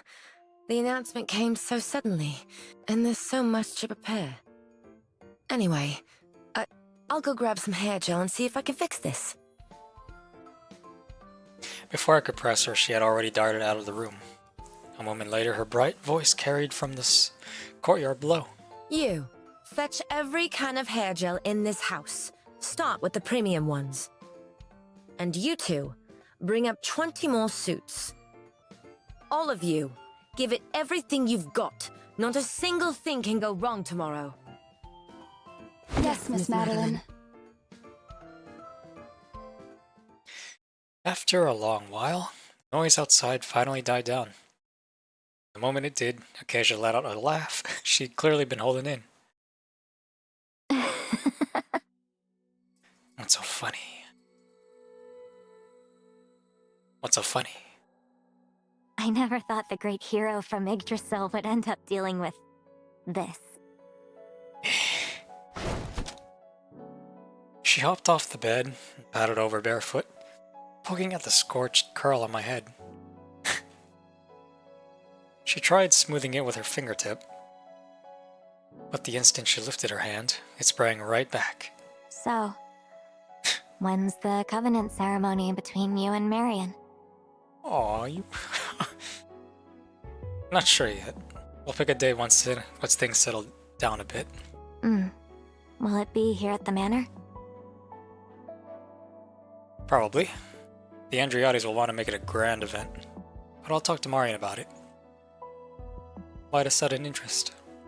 The bouquet. The what? In one fluid motion, she climbed into my lap and settled there, bracing her arms on the chair's backrest and quietly enclosing me. If there's a bouquet toss at the Covenant, it's mine. She said it with absolute certainty, her gaze fixed on my lips as if she were quietly waiting for an answer. And what exactly are you planning to do with it? Huh? Are you really asking, or just pretending not to know? I shook my head, pretending not to know, and making her say it herself. I already knew her answer, of course. I just wanted to hear it in her voice. Acacia's cheeks went crimson, the flush intensifying by the second. Her heartbeat pressed lightly against me, quick enough to drown out the insects humming beyond the window. They say the bouquet promises a long, steady romance. Whoever catches it is next to have a covenant ceremony with the person they love. Even after 30 years, that tradition hasn't changed. 30 years? But it's not like I'm trying to rush you or anything. She quickly added that, then sat up straighter, arms folding defensively across her chest. You're the one who told me to be more proactive, remember? So, reaching for the bouquet is my way of telling you that I'm ready. Silly girl, all you have to say is I want it, and I'll say yes in a heartbeat. You don't need to find anyone over a bouquet for it. I ruffled her hair and she instinctively leaned in, our lips just a breath apart. So, do you want it? Yes. Her answer came as a whisper, warm and moist against my skin, each breath stirring an itch in my heart. Then she pressed a trail of feather-like kisses over me, starting at my eyelids, then down to my cheeks, finally grazing my lips. When she was done, her golden eyes shimmered with a mix of anticipation and shyness as she waited for what was about to happen. But when I made no attempt to do anything further, a look of confusion crossed her face. What happens now? A soft laugh escaped me. Sitting on my lap, she trembled just enough for me to feel it. Didn't you just say you wanted to be more proactive? So, I'm letting you take the lead. You can do whatever you want with me. Really? Acacia's face instantly flushed a deep scarlet. Her hands hovered uncertainly, as if unsure what or where to touch. Almost without thinking, she reached for my jacket, fingertips brushing the zipper, only to freeze when she felt the heat radiating from my lap. After hesitating for a few seconds, she decided to keep everything from my waist up on for now. As she squirmed in my lap, finding the right angle to embrace my fiery passion, I caught her by the waist, not allowing her to sink down any further. Easy now. Let's not skip the tutorials and jump straight to the boss. She shot me a flustered glare, her voice coming out quick, a little breathless from how she was perched. Like you need a tutorial for this.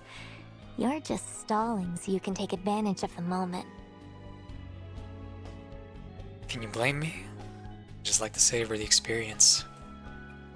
When I still made no move to take over, Acacia's blush deepened. She slowly bent down, her lips tracing a path downward. Oh my god, are you fucking kidding me? Before long, a warm and wet sensation enveloped me, and her gentle stream carefully washed over every burning crevice of mine. What the fuck is going on here? Hey! Oh! Wait! My fire intensified as I breathed in her scent. A soft, milky warmth brushed me with the lightest trace of citrus. As her head moved to take in as much of me as she could, I reached down and found the hidden fruit.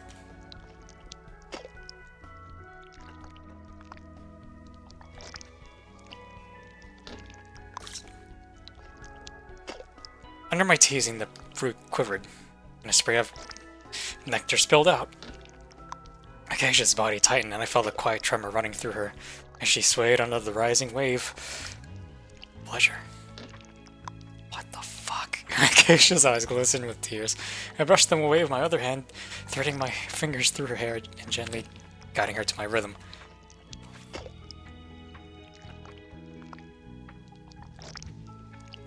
Her lips were flushed and slightly swollen, her delicate hands strained to maintain my grip, yet she still held on tight.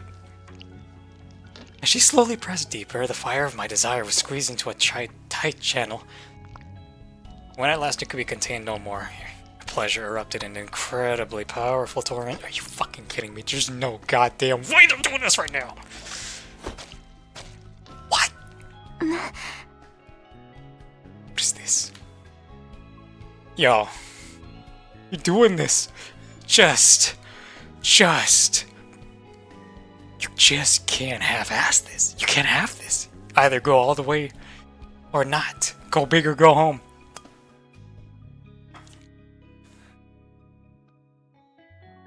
Dude, just be an age game already, please.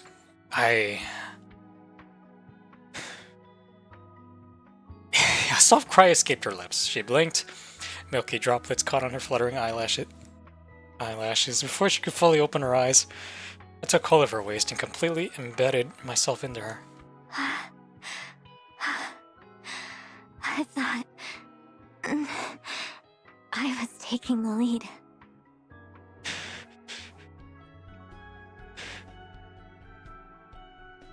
I have to admit, this is pretty fucking hot right now. Like, the sisters out there, they're elsewhere doing some other shit. Taking care of the shit, and they're in this room doing this shit. They're getting ready for the Covenant ceremony, and they're doing this shit. God damn, that's hot. It's so bad, but so good. That's fucked. But this is polygamy. She managed the words between shaky breaths, caught between protest and longing. Tutorial's over. Now we're playing for real. Are you kidding me? Do y'all even have time? With that, we gave her, yeah. Jeez! With that, we gave ourselves fully to each other, lost in waves of heat and longing. Fucking kidding me, oh my god! Acadia's brows grew tight again and again. Each little peak made her body quiver and fall back with eye-rolling delight. White dew boiled where our bodies met, and in what seemed like an eternal repetition of expansion and retreat, the little peaks culminated at a highest point. It wasn't until a cool moon rose in the sky that we were utterly spent and content.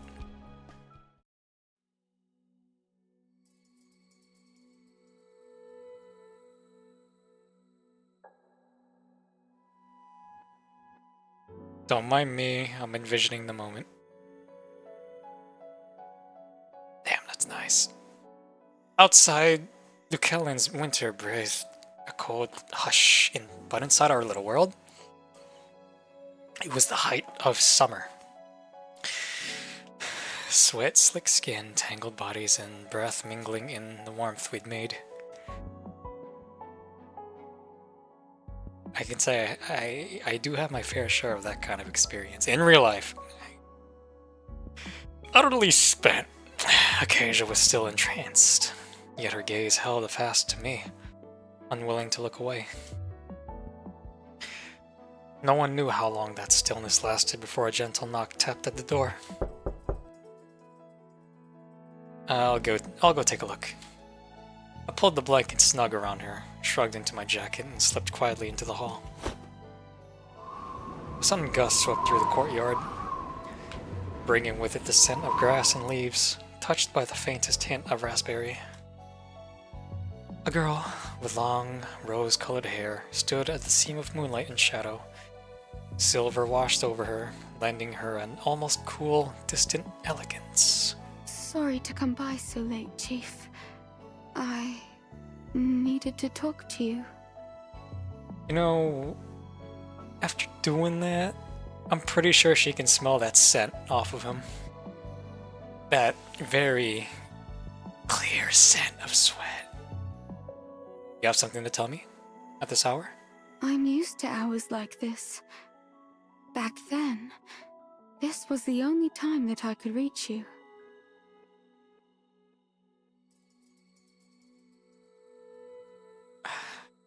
Just keep going, stop thinking about it. If those days erased from my mind, she worked undercover among the Adventists, under my command. I could guess what she meant. Back then, midnight had probably been the only time she could safely pass Intel along. I've picked up a few things about the Andriotti family. Looks like they've got their own plan for dealing with the flood. If you'd like, I can dig deeper. I mean, you don't have to enter into a covenant just for this. You kidding? Cersei, do you not know about them? You infiltrated the Andriottis this fast and pulled intel already? I couldn't help but smile, but part curiosity, part amusement. Cersei, on the other hand, stayed as serious and timid as ever. I'm a manifestation too. My abilities lean toward mental manipulation, so things like this aren't that hard for me. Wow. That means you can evolve too. But if I remember correctly, you went undercover before the descent even happened. Right. Back then, I didn't have any abilities. I had to do things the old-fashioned way. The Adventists were a mess, though. Aside from Sophie, almost nobody noticed what I was doing. Worked hard. I gave her a light pat on the shoulder. She lowered her head without saying a word. In the moonlight, I caught a faint shimmer on her lashes, as if years of buried frustration were about to spill over. But she held it back. When she looked up again, there was only a faint smile on her face. As for that plan you mentioned, I already know about it. It was a rather bold one.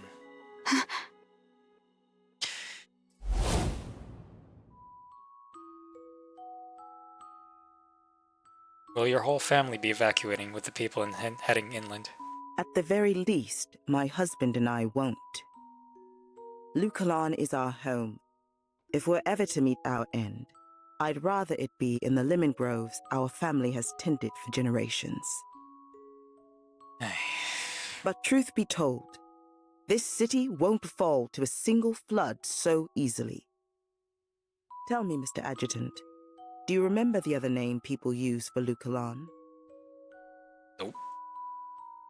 As I searched for an answer, Mrs. Andriotti picked up the small service bell on the table. With a gentle shake, its clear chime rang through the room. Within seconds, the head maid appeared behind her with a courteous bow. How may I assist you, madam? Deliver the letter that's on my desk, personally. Make sure it goes straight to Miss Longyen. Yes, madam. During the brief exchange, the answer came to me. Lukalin, the city on the water, had been shaped by water since the day it was founded. As the sea level continued to rise, its people spent generations fighting one flood after another. Over time, they built a comprehensive system for managing the natural disasters. But for that system to work, it needed two pillars, technology and funding. If cathode technologies represented the former, then Miss Longyan, the partner they hoped to secure, embodied the latter, and her resources far exceeded anything a regional conglomerate could match. If my friend from Shoujo is willing to help, our chances will improve significantly.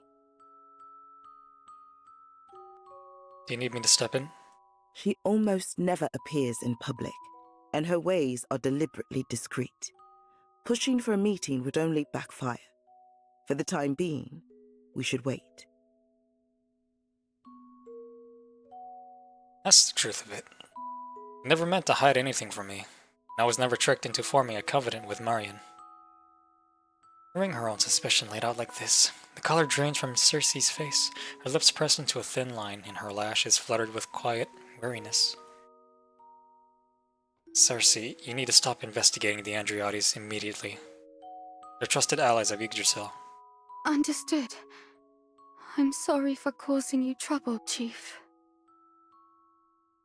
Feeling the space growing between us, I raised my hand and softly ruffled Cersei's hair.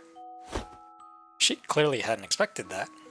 She went still, and gave a few small, bewildered blinks, like a startled squirrel that had just lost its stash. This isn't trouble. We're looking out for me. I'm the one who should be thanking you. It's nothing, Chief. Alright, it's late. Get some rest. Okay. Good night, Chief. And congratulations in advance on the covenant. So y'all are okay with the polygamy going on? She gave a small wave, then shuffled back into the corridor, frustration clouding her expression. Once she was sure she was out of sight, her steps quickened, as if trying to outrun the doubt and confusion rising in her chest. That's the truth of it. They never meant to hide anything from me. I was never tricked into forming a covenant with Marion. Cersei, you need to stop investigating the Andriottis immediately. They're trusted allies of Yggdrasil. What did he mean by that? Chief, do you not need me anymore? Red hair. Are you the boss? Nah, come on, that'd be pretty sad. Don't do that. Don't do that. The thought hit her so hard her knees nearly gave out. Don't. Nah, don't be the boss. I don't think you are. I don't think so. You can't be. She stopped and leaned against a nearby tree to steady herself. When she looked up, pale, withered branches reached through the thick and heavy fog. She stared blankly at them for a long moment. The longer she looked, the more she felt like one of the yellowing leaves still clinging to the branches. Only one shake away, falling. Do not betray. Betrayal is a very grave sin. It wasn't yet the coldest time of year in Lukalin, but the early morning chill was enough to make her shiver. The cold pulled her back to winter in Midgard. A winter from before the descent, when people still welcomed the snow. And both she and he lived quiet, uneventful lives. Don't do this. Don't do this. Because the boss also has red hair. Don't fucking do this. Not like this. I still can't believe that scene. Midgard's climate was about as ordinary as it gets. Winters were cold, but actual snowfall was rare. That year, though, things were different.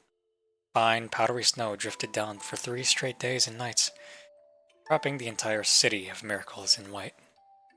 A girl with long, rose-colored hair walked down the street at a leisurely pace. She carried no umbrella, letting the snowflakes settle freely on her hair. After spending so long among the Adventists, anyone would learn to appreciate quiet, simple moments like this, where they could finally breathe. Her destination was a 24-hour cafe down the block. As she drew near, its latticed windows emerged from the fog. A soft amber glow spilled out from each pane, the ice cubes glinting in a glass of Mimir soda water. Aww. Just as she reached for the door, she caught sight of an unexpected figure. Cersei stepped back at once, slipping into an inconspicuous corner and pretending to zone out, all while quietly taking in everything happening through the glass. Oh, it's Luna. Bathed in the cafe's warm glow, the blonde girl was chatting and laughing with the person across from her. Each response she received made those sparkling emerald eyes of hers shine even more. For a moment, Cersei felt like life was a little unfair. How could a girl that pretty and that sweet still have a professor, the Academia Acropolis, for a mother? From the moment she graduated, she already had one foot in Yggdrasil. Meanwhile, Cersei had spent years working herself to the bone just to barely reach the threshold. If she were him, she would most likely choose someone as bright and lively as Luna to be her assistant too. Realizing her thoughts were drifting, Cersei snapped her focus back to reality. By now, Luna had stood up, hands on her hips, cheeks puffed out like a little angry chipmunk. The thick glass sealed the cafe into its own pocket of warmth. Outside, only the thin whistle of the wind reached Cersei's ears. Cersei narrowed her eyes, reading her lips and piecing the conversation together. With what little we've got, how are we supposed to find the Adventist space anytime soon? And even if we do find it, the board wants the whole group wiped out. That's basically impossible. Wipe them out. Chief, say something already. Don't worry, I'll handle it. I won't give the board anything to criticize. Okay. Since you put it like that, I'll trust you, Chief. Luna leaned forward and downed the rest of her drink in one gulp, long gulp, then gave her stomach a satisfied little pat. All done. Should we head back? If the snow gets any heavier, driving's going to be dangerous. You go on ahead, Luna. I still have a few things to take care of. Huh? Is it something you can't tell me? Of course not. It's just... It's fine. No need to explain, Chief. I get it. Mature men need their space, right? Just text me when you're back at the dorms, okay? See you. Reluctantly, Luna trotted toward the door, turning back every few steps to give a little wave. The wooden door swung open, and the jingle bell above it chimed, its bright ring blending with the blonde girl's laughter into a warm and melodic sound. If Luna had glanced sideways even a little, she would have seen Cersei standing in the snow, nearly frozen into a sculpture. Cersei had wound her long, rose-colored hair around her neck like a scarf. The wind had made her eyes watery, and frost clung to her wet lashes. And yet, she wore a look of delight on her face, her heart beating hot and fast in her chest. Once Luna disappeared from view, Cersei shuffled toward the cafe door and, with numb, trembling fingers, brushed snow off her hair and coat.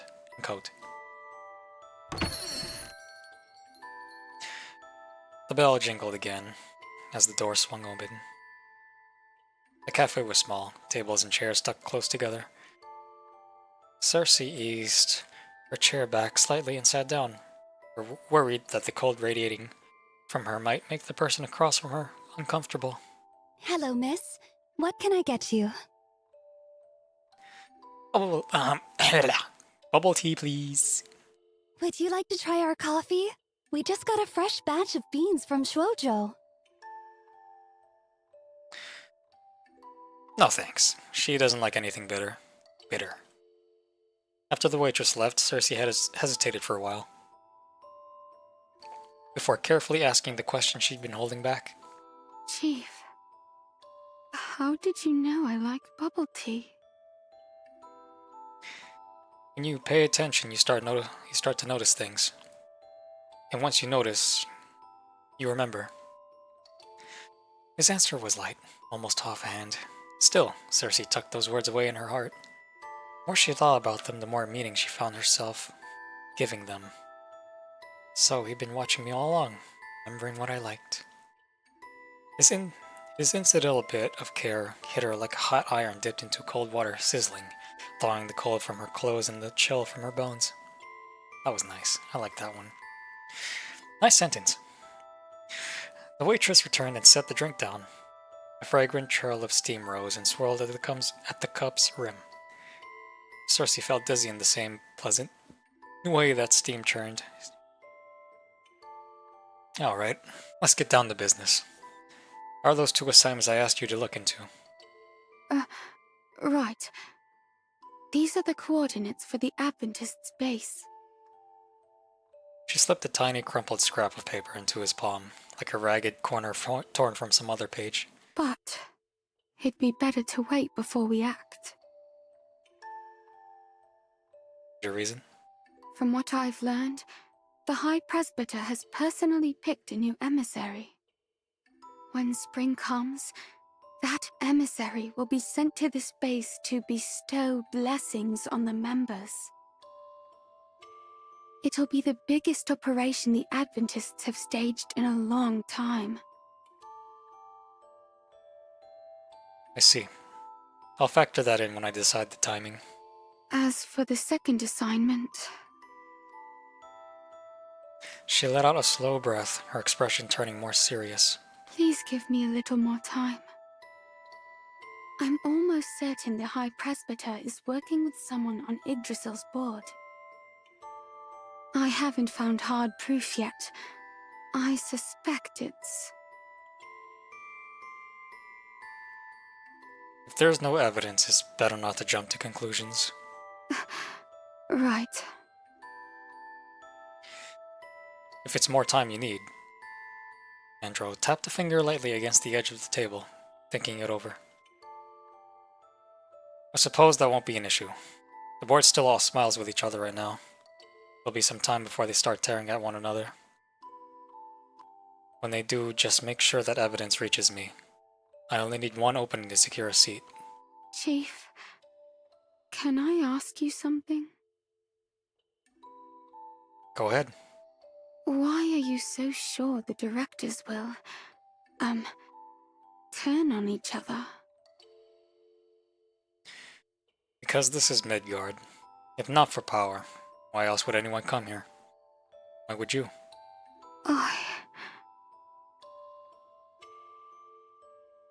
She fell silent. She knew the answer all too well. If she had stayed in her hometown growing lemons, an entire year's harvest wouldn't have been enough to buy a few doses of Balder inhibitor. Midgard, the city of miracles, played by different rules.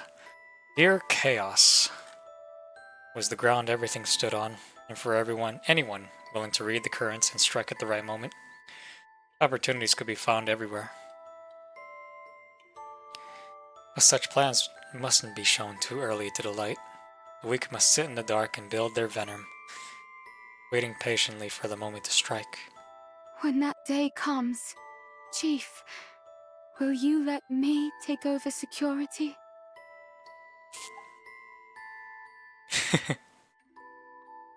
Andro chuckled. It was a casual and light laugh, as if the conversation was only about how sweet the bubble tea was. I knew I was right about you. When I chose someone for the infiltration, I had plenty of options. Naruse Haru, for example. She started as an intern the same year you did. And her father is the well-known Naruse Masashi. Or Luna. I'll admit it. Graduating from the Academia Acropolis is a significant advantage. But in the end, I chose you. Plain to most, easy to overlook.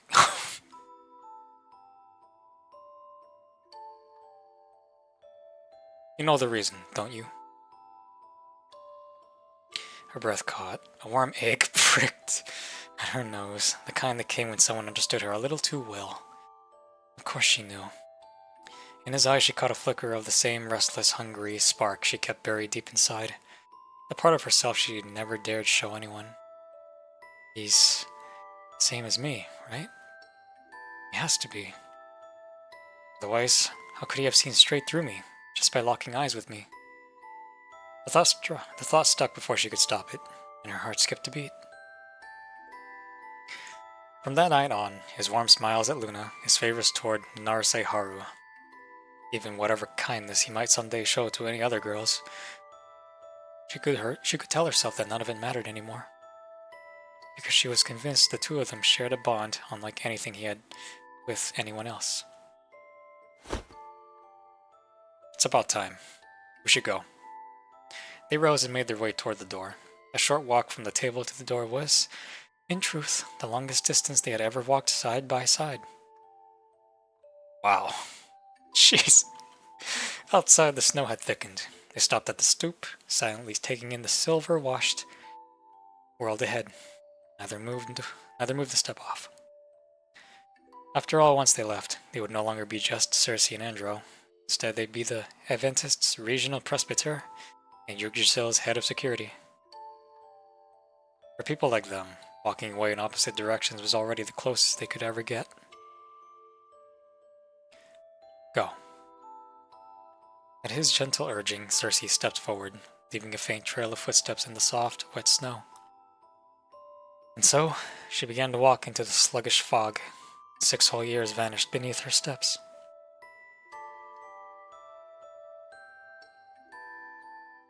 Oh God, you poor thing, God damn it. Don't do this. Don't be the main. Don't be the boss, please no. It wasn't until Lucalin's pale dawn wrapped around her like a veil that her soul finally returned from the wind and the snow. The warmth of that memory did little to quell the frustration twisting in her chest, but she quickly found a way to explain it away. All of this, she told herself, was because the chief had lost his memories. He'd forgotten how reliable she was. Yes, that must be it. That was why he trusted Andriotti family more than he trusted her. It's all right, Chief. Could just tell him, you know. You know how professional he is. She clutched the fabric at her chest until her knuckles went white. Her voice grew lower with each word. If I help you catch Sophie, you'll need me again, won't you? I feel bad. Goodness, I feel so bad for her. Jeez. Poor thing. Oh, Cersei. Damn. Is everything still... Yeah, okay. They'd only had one night to decorate the venue for the succession ceremony, but the result was lavish by any measure. The ceremony was set up on the open lawn, and to keep all that green from looking too plain, the Andriotti family had practically brought in every flower in the city. Bouquets were spread across the ground in dense clusters, forming a vast carpet of blooms. Whenever the breeze picked up, it sent a lush floral fragrance drifting over everyone. The lemon trees encircling the venue weren't neglected either. The branches were adorned with clusters of pink and white blossoms. Gossamer fabric streamed down from the treetops, flowing across the lawn before coming to rest in front of the grand piano. The music hadn't started yet, but the noise reached us first, swelling in from all directions. Guests poured in from the docks and the helipad, and even more so through the estate's front gate. where hundreds of luxury cars lined up to enter the roundabout. Politicians and tycoons in their finest attire gathered around Mrs. Andreotti with warm congratulations, then, without exception, drifted over to me, hoping to at least put a face to the name. I was in the middle of exchanging pleasantries when someone tapped me lightly on the back. I turned to find Acacia looking up at me with a mischievous grin. Ah, you naughty little. The guests seemed to pick up on how close we were, and discreetly stepped aside to give us space. Wow, Adjutant. You're looking good in that suit. Do not ask for a quickie. What about you? Why aren't you wearing the dress the Andreotti family prepared for you? Pass. Those things are way too thick and heavy. I just can't get used to them. By the way, why are you alone? Where's Cersei? Beats me. Haven't seen her since this morning, and she hasn't replied to any of my messages. Who knows where she wandered off to? Oh my god. I'm guessing she'll show up once the ceremony starts. God. Maybe. Anyway, I asked Madeline to prepare something special for you two. It's already waiting at your seats. Something special. What is it? A full set of Golden Breeze real-world location postcards. Figured they'd be right up your alley. For real? Then I'm opening it right now. Acacia's eyes lit up like stars. Just as she was about to dash off, Madeline pushed through the crowd in a hurry and nearly ran into her. Hey, brother-in-law. Hmm? I noticed something off.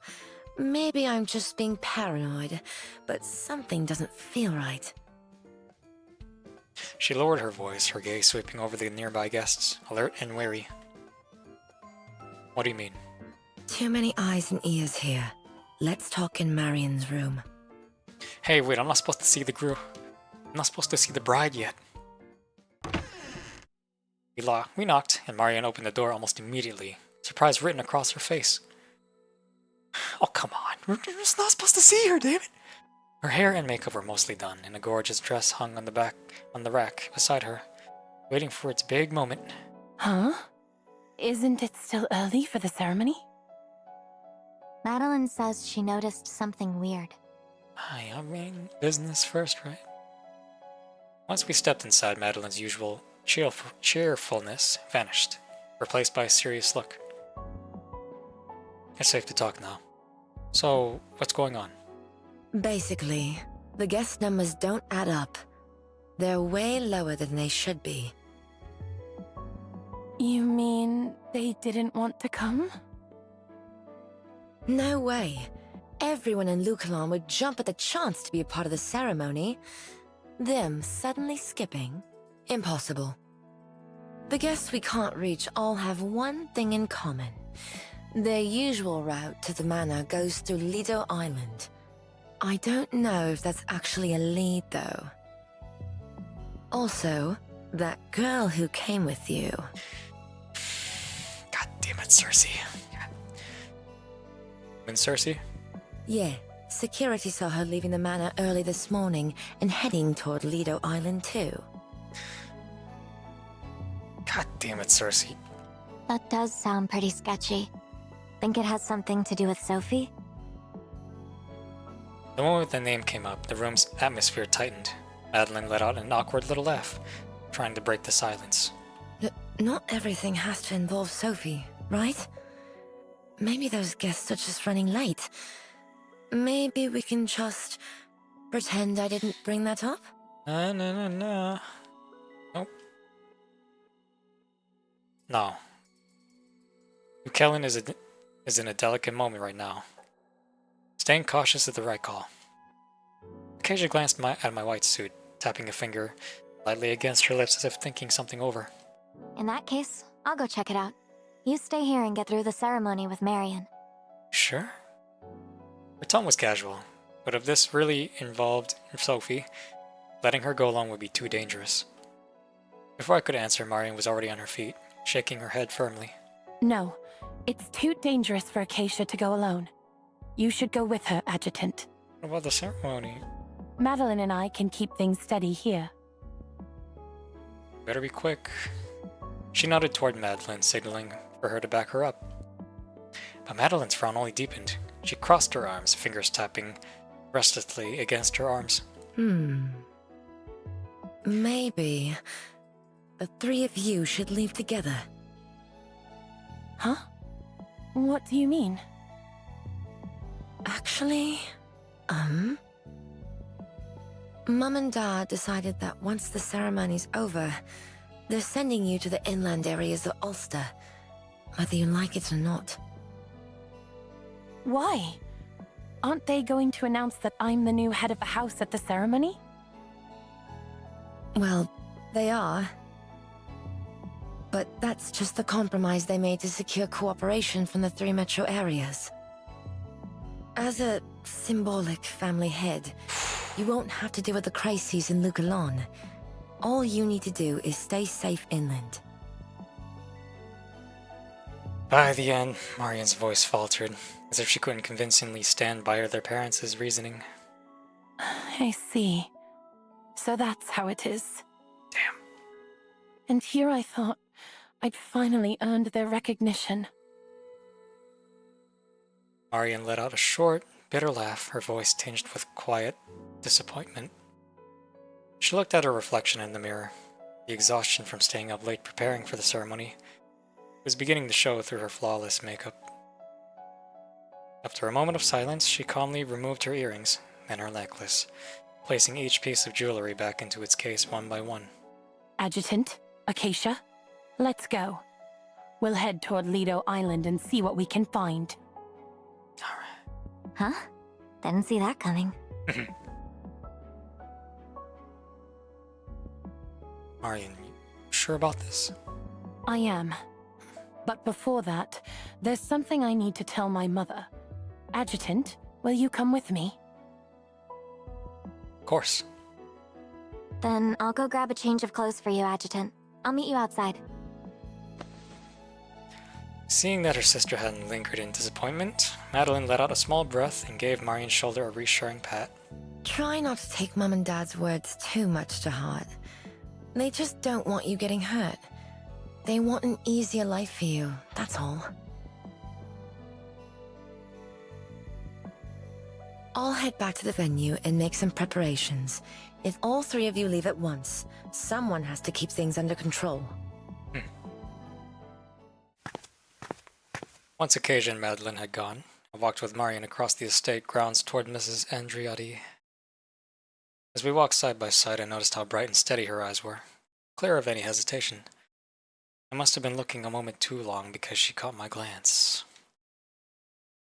Adjutant, what's on your mind? I was just wondering. You're both their daughters, but Mr. and Mrs. Andriotti treat you two very differently. Even if they're trying to protect you because you're younger, it doesn't really explain everything. But if you'd rather not talk about it, forget I asked. Oh, so that's what you were thinking about. A hint of relief passed through her eyes. She slipped her arm through mine as she started to reminisce.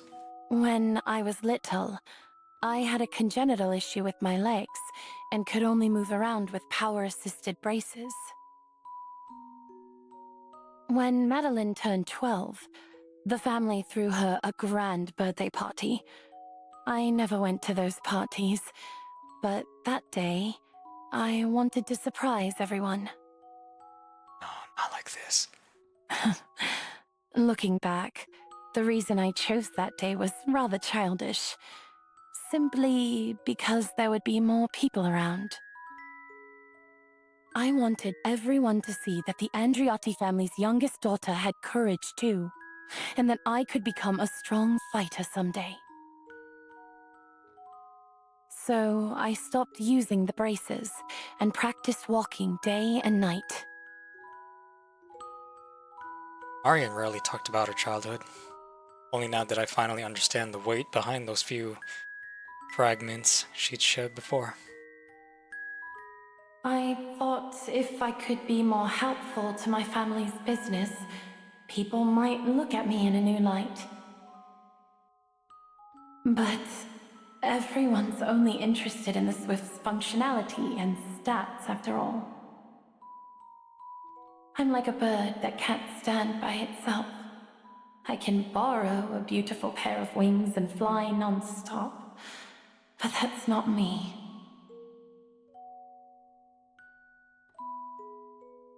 Why didn't you tell me any of this before? At first, I didn't want you looking at me with the same pity my family does. After what we went through, you gave me so much love and warmth that these memories could no longer hurt me. And now, I can tell you the rest of that story without it weighing me down. 2 months later, the grand party went ahead as planned. The manor was just as lively as it is today. I put on my prettiest dress and walked toward my parents, one step at a time, using nothing but my own strength. I could almost see the pride in their eyes. I could feel the whole room ready to see Marion Andrati in a whole new light. And then... She drew in a steadying breath, forcing her voice to stay even. I fell. Damn. Right in front of everyone. And it was anything but graceful. Couldn't have been that bad of a fall. Mother was horrified. Father was angry. He nearly fired all of my maids on the spot. Damn. Madeline didn't blame me at all for ruining her birthday party. She just crouched down and held me while I cried my eyes out. I guess seeing how fragile I was that day made them start protecting me even more afterward. But at the same time, they also took back every expectation they'd ever had for me.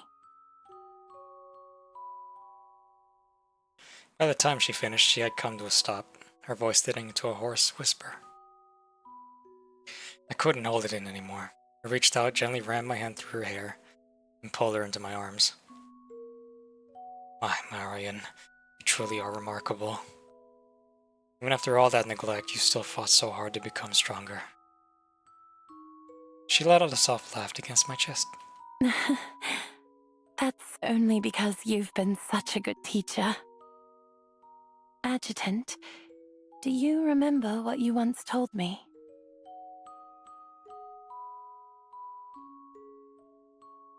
Once weak and vulnerable, the new Marion now thirsted for control. Free from all constraints, disregarding my status or stance, no longer suppressing my true self. I need you to give me a crystal clear command. May I? Absolutely. Even now, I still find myself craving your affirmation. Do you truly believe I can lead my family and guide Lucalan toward its own future? I do. Marion looked up at me, her eyes rimmed red, shimmering with unshed tears. Thank you. I won't let you down. She blinked back her tears, refusing to let them fall, as if holding them back was her way of showing her resolve. Hand in hand, we walked across the lawn to a small pavilion. Mrs. Andriotti was there with the chief delegates from the other 3 metro areas, chatting and laughing. A stack of documents lay on the table between them, agreements for future cooperation among all 4 metro areas. When she saw what Marion was wearing, her expression flickered with surprise, though her polished smile stayed perfectly intact. Marion, what are you doing here? Marion's gaze dropped back to the black onyx ring on her mother's finger. It was the Andriotti signet, a ring that should have been resting in a velvet box, ready to be formally placed in Marion's hands later. The 3 chief delegates glanced at me, then at Marion.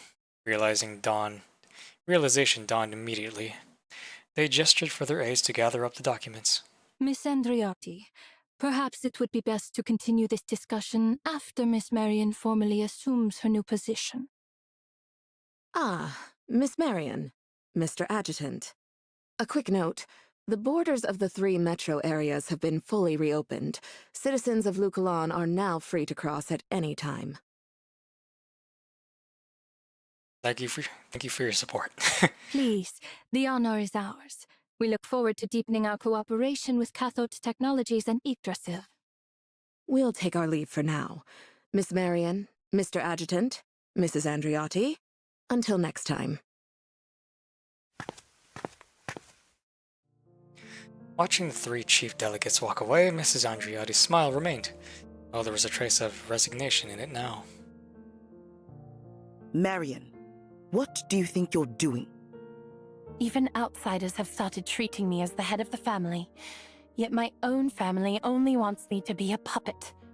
Mother, do you really think that's right? The weight of that position is far too heavy for you.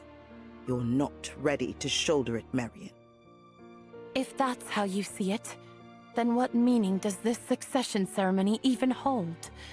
The adjutant and I will be leaving. Stop where you are. What is the meaning of this? Are you trying to disgrace this entire family? I don't care what other people think, and I don't care whether my own family acknowledges me or not.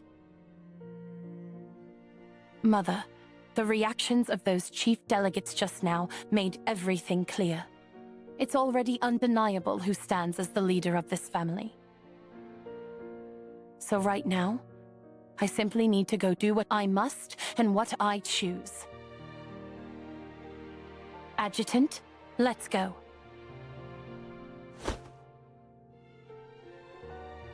Just as she took my hand and turned to leave, Mrs. Andriotti suddenly shot to her feet. Adjutant, are you really going to indulge this wayward child of mine?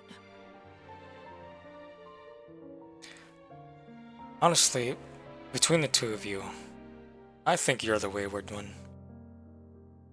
Hearing that, Marion couldn't help but let out a laugh.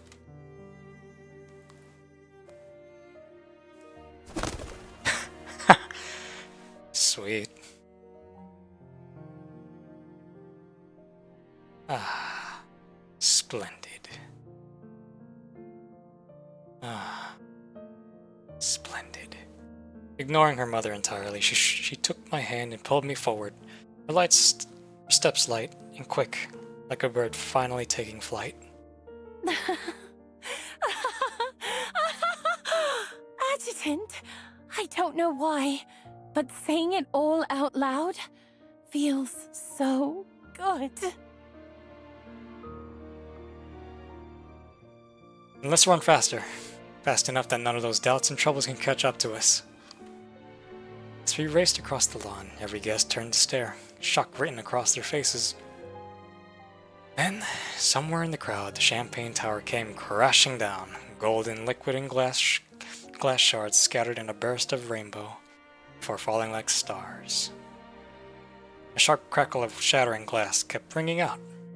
I didn't need to look back to know whose spirit of the moment mischief that was. Consider that my little revenge for never taking me seriously. Wow. She cast aside her usual poise, her face blooming into a radiant smile. Every step she took felt like it was lifting her off the ground. She looked bright enough now to rival the sun itself. Splendid. It didn't take long for the Andriotti's estate security team to swarm in from all directions. Kasia hurried over, clutching my change of clothes. What's going on? Long story short, we're getting out of here. Now, getting out of here won't be as easy as we thought. There are too many people at the main gate. We should head for the dock and take a speedboat. Alright, let's make a run for it. Once the security team realized where we were headed, they split up and reformed into a long, narrow line that threaded through the estate's side paths. Their synchronized footsteps grew louder and louder behind us, closing in fast. But just as they were about to catch up, a wave of startled cries erupted. Whoa! The entire squad toppled like dominoes, crashing into one another until they hit the ground in a spectacular heap. At the rear of our group, Acacia shook her head with the most innocent look, making it clear she had absolutely nothing to do with it. Let's make the most of this and get to the dock in one go. Only after we were far out of sight did the real culprit, Madeline, quietly draw her foot back. She cleared her throat, put on an over-the-top angry expression to wash her hands or feet of any suspicion. Hurry up and catch them! Under no circumstances can the Andriotti family be disgraced. Yes, Miss Madeline! By the time the security team scrambled up and stumbled after us, not a shed of anger remained on Madeline's face. Instead, a small, triumphant smile tugged at her lips. What would they do without me? Wow. As she muttered, the distant roar of a speedboat engine drifted over from the dock. She nodded, satisfied. Then her smile settled into a more composed emotion. She began strolling back toward the venue. Amazing. Amazing and spectacular. Very nice. Oh, it's action time, okay. Right. I can always use one. Game start. Nice.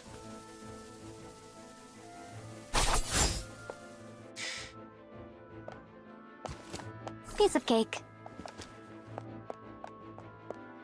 Look at this place. Oh my god. It's splendid. There are too many guards over there. Adjutant, Acacia, let's circle around from the side. Special targets appearing in mass outbreaks. You just knock him out. Pass me the ammo, darling.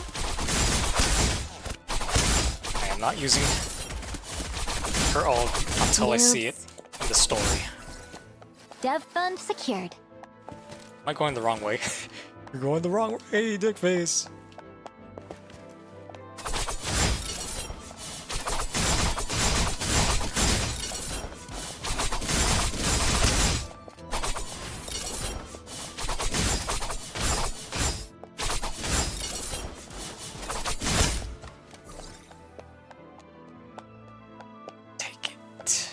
Step at a time. Look at this place. It's huge. It's huge, though. This house is huge. Mission accomplished. Let's save, darling. Special targets appearing in mass outbreaks.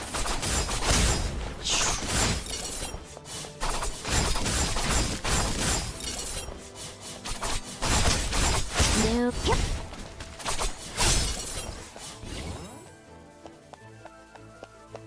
Galaxy around you. No, solar system. Silly me. The docks should be up ahead, yeah? That's right. Once we get on a speedboat, they won't be able to catch up. What does this remind me of 28 weeks later? At the beginning? That dude, I forgot his name. He just ran and went to that motorboat by himself. That's it. There's another one.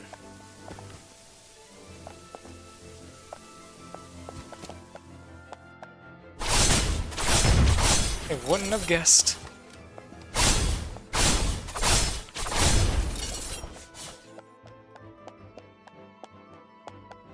Special targets appearing in mass outbreaks. Pass me the ammo, darling. Noobs. Yeah. Leave it to me. Ping. Your girl from another era has arrived.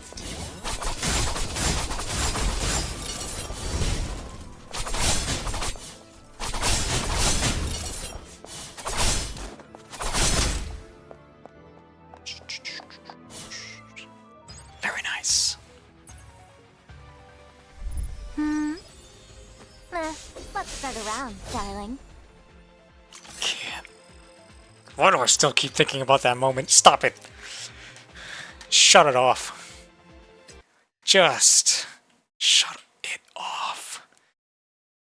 Game start. Break it and ride the water jab. The jump.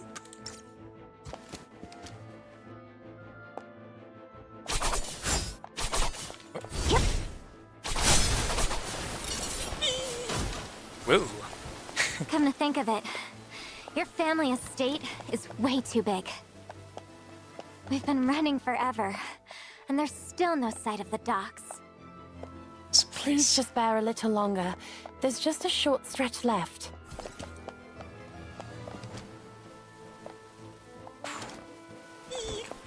Special targets appearing in mass outbreaks.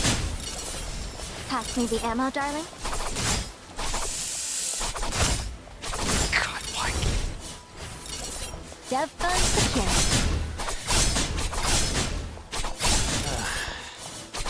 Piece of cake. Indy. Oh, look, I can see you. Oh my god, my mind is so corrupted. Goodness gracious. I still can't believe they did that. Like, why not? Why not just go all the way already? Come on, what's stopping you? Darling, let's send them all to Builder Island. What's stopping you? Is it the location? Noobs.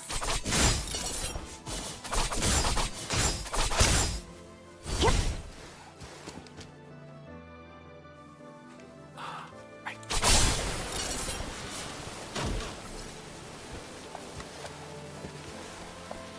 Oh, we made a roundabout. Wait, no, this is another building. Look at this place. It's so huge. Special targets appearing in mass outbreaks. She sounds so cute when she says that. Pass me the ammo, darling. The hell you think you're going? Oh no. There aren't any speedboats ready. How long to call one over? Not long, but the guards are almost here. Just go get the speedboat. The adjutant and I will hold them off. Just knock him out. No need to kill him.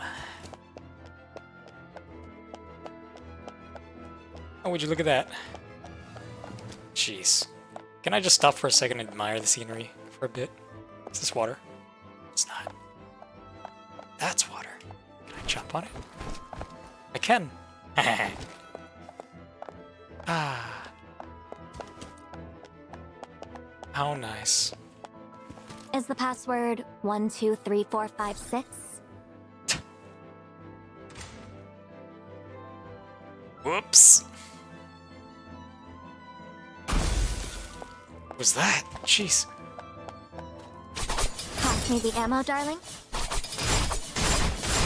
Leave it to me. Ping. Your girl from another era has arrived.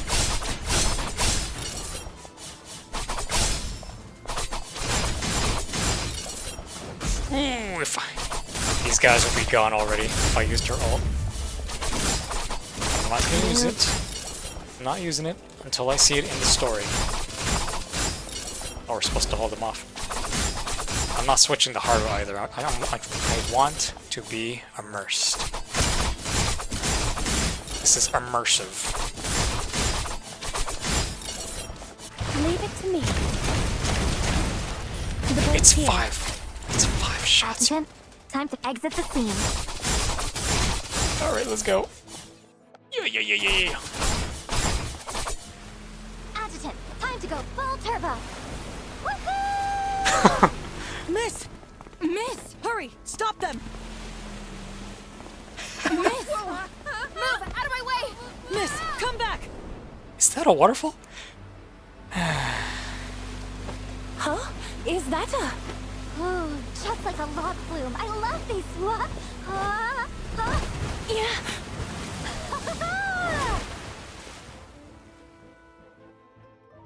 Amazing.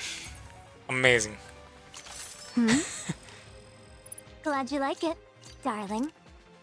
That was amazing.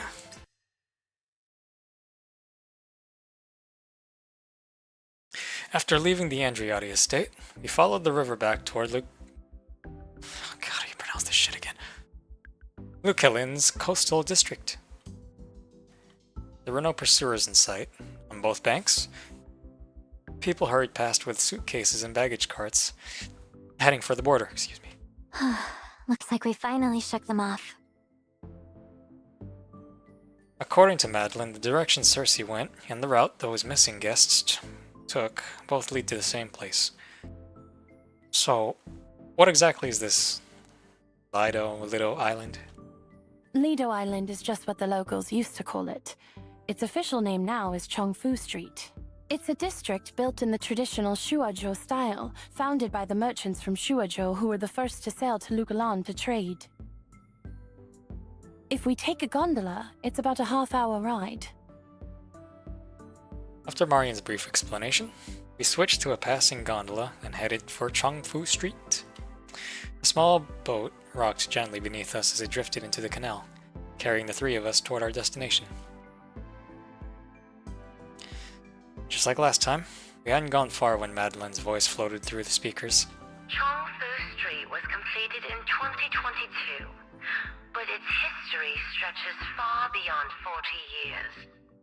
It used to be called Lido Island. Sitting at the edge of Lugalan, it became the first place Shuozhou merchants set foot when they arrived by sea. Shipments of porcelain and tea were unloaded here in great quantities. Don't tell me Madeline recorded a narration for every sightseeing spot in Lukalin. More or less. She even updates them each year, depending on how the area changes. Wow. Sounds like she's really passionate about running the tourism business.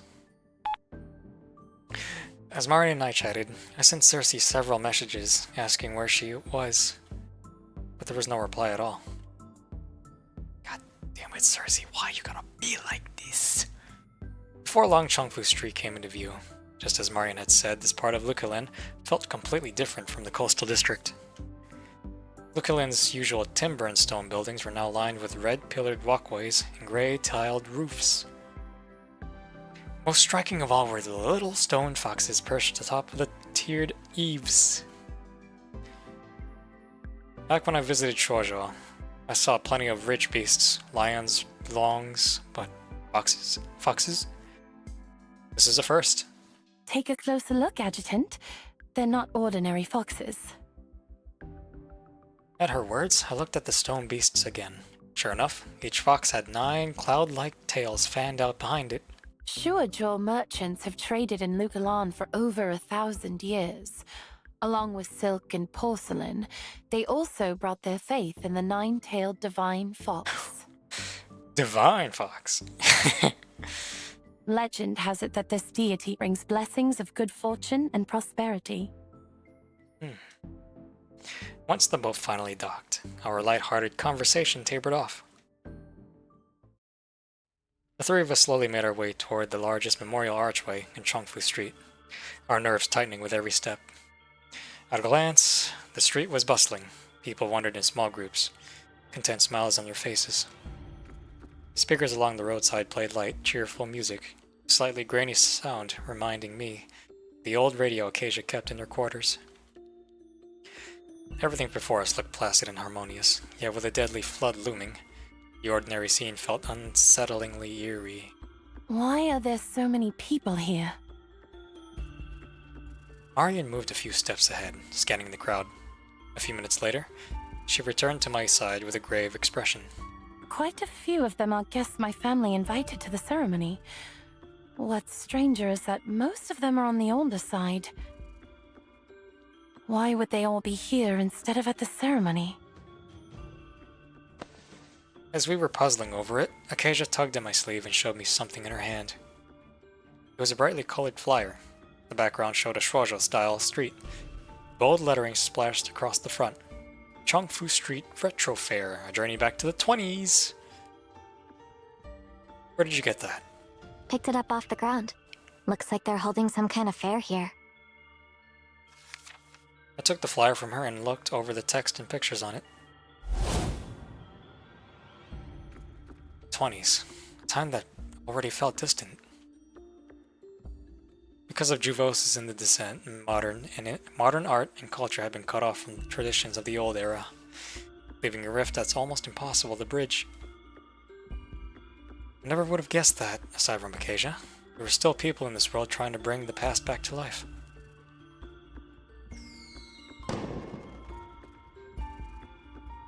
Sudden bursts cracked above us, and we looked up to see tiny party poppers, strung along the street lights. When they burst, a shower of confetti rained down, covering the entire street in a glittering curtain. On top of that, rose-colored mist began to spill from the spent poppers, coating the pavilions and rooftops in a soft, dreamlike sheen. The sparkling haze blurred my vision, and a faint raspberry scent seeped in, spreading through my senses until I felt like I was drifting in a rose-tinted sea. When the dizziness finally ebbed, an inexplicable joy welled up from deep inside me, and everything in Chengfu Street suddenly seemed warm and inviting. Oh boy. But the feeling only lasted a heartbeat before Marian and Acacia both clamped their hands over their mouths and noses, scanning the area with wary eyes. These smells and sounds feels like they're messing with our heads. I feel it too. Adjutant, what do we do next? Looks like some kind of mind control is at play. Since it doesn't work on us, let's hold back for now and observe. As the rose-colored mist slowly thinned, a petite, familiar figure emerged beneath the archway. Chief? And Acacia? Marion? What are you doing here? Why have you not been answering our texts? Acacia and Marian froze for a moment, but their shock quickly turned into relief at seeing a familiar face. A hint of surprise crossed Cersei's face too. She faltered for a moment, then forced a strained smile. Are you here for the retro fair too? It's actually pretty fun. Adjutant. Yeah, we're just looking around a bit.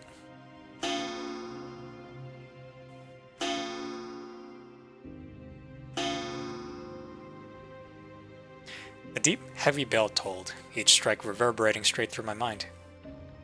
All around us, the visitors wore blank smiles, as if they'd gotten completely lost in the atmosphere. Want to check it out together? Before I could answer, Cersei had already turned and started ahead of us. Acacia and Marian leaned in close, whispering under their breath. The adjutant's right. The visitors here are under some kind of mental influence. That's probably why they're still hanging around Chengfu Street. And Cersei, she seems affected too. Could Sophie be behind this? Yeah. Wait. I didn't answer right away, with every clue pointing to the same conclusion, a knot tightened in my chest. Watching Cersei's fragile figure ahead of us, I couldn't tell whether I wanted my suspicion to be right or wrong. For now, let's just play along. Whoever's behind this will slip up sooner or later. Play along? We act like the visitors, join the plays pretending we're having fun. As far as anyone knows, we're just tourists. Got it. So basically we just chill and have a good time. Easy. God, the girls caught on immediately. Their shoulders eased and alertness in their eyes softened. This is supposed to be a serious moment, damn it, stop fucking losing it! Chatting and laughing, we walked under the archway and headed deeper into Chengfu Street.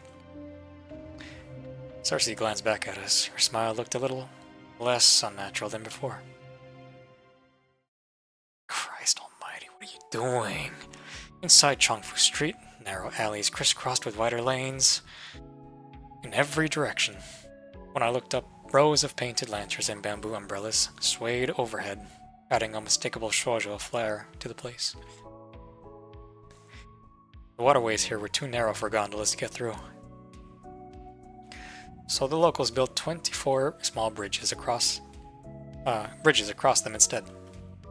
Each bridge had a light strip fixed beneath it, And once night fell, the bridges and their reflections joined to form 24 moons. To reach the main street, we had to cross a long stretch of road. The organizers had set up something special there. A few odd-looking vehicles sat parked at the start of the road. And an event staff member immediately waved us over as we approached. Welcome to the Retro Fair. This is the time machine pickup point. Ride it across the road and you'll be whisked straight into the past. Thank you.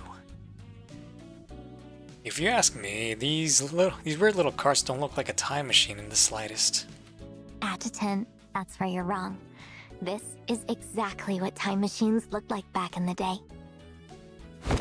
Before I could even react, Acacia had already hopped onto the driver's seat, looking absolutely thrilled. She drove the little time machine in circles around us, honking the horn to hurry us aboard. You could technically call it a vehicle, since it had wheels. But it was really just a moving plank. No seats, not even a handhold. It felt less like a design choice and more like some unspoken quirk people of that era simply accepted. Not really seeing the appeal, we climbed into the plank as carefully as we could, holding onto the driver's seat just to stay balanced. All right, everyone ready? Here we go.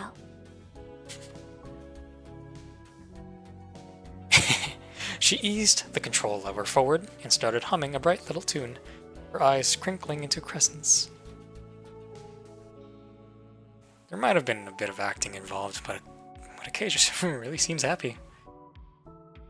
The time machine wasn't fast, but it jolted and swayed as it rolled along.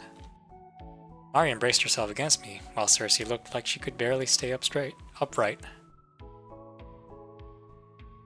Cersei, if you're having trouble keeping your balance, you can hold on to my shoulder. Huh? After a long moment, a pair of delicate, trembling hands finally came to rest on my shoulders. She didn't dare grip, just slightly caught the fabric of my coat between her fingers. Thank you, Chief. Her soft thanks reached my ear. Out of the corner of my eye, I saw her cheeks flushed, and a small, shy smile tugging at her lips, as if something quietly wonderful had just happened. Oh no. Already cut. Hey, so why is this retro fair set in the 20s? Any reason? Mostly to celebrate Chongfu Street's 40th anniversary. The residents gathered old items to recreate the look and feel of life back then. Life back then, huh? I hadn't lived through it myself, but from Acacia's stories and the bits and pieces recorded in the old books, it sounded like a pretty good time. Bosses hadn't yet broken out on a large scale. Most people didn't even know such an incurable illness existed, and lived simple, happy lives. The Descent and the Titans hadn't touched the world either. No wonder people back then could devote themselves so freely to art and culture. As we drifted into the thoughts of the past, the scenery of the main street unfolded before us. The crowd thickened up ahead. The first thing that caught my eye was the neon signs, clustered together almost like fish scales. Most had no text, just retro-style line art. Bright and bold, they splashed color across the otherwise gray alleys. The air carried a faint sweetness, and every so often tiny orange sparks drifted by. Tracing the source of those warm flecks of light, I spotted a food stand. The coals burned bright beneath roasting sweet potatoes, their scent inviting. Beside them, the vendor operated an unfamiliar foot-pedaled machine. Its course spun around and round, spitting out soft, fluffy strands of sugar, with a twist and a lift of a bamboo stick. Those strands gathered into a perfect little cotton-like cloud. Adjutant, look!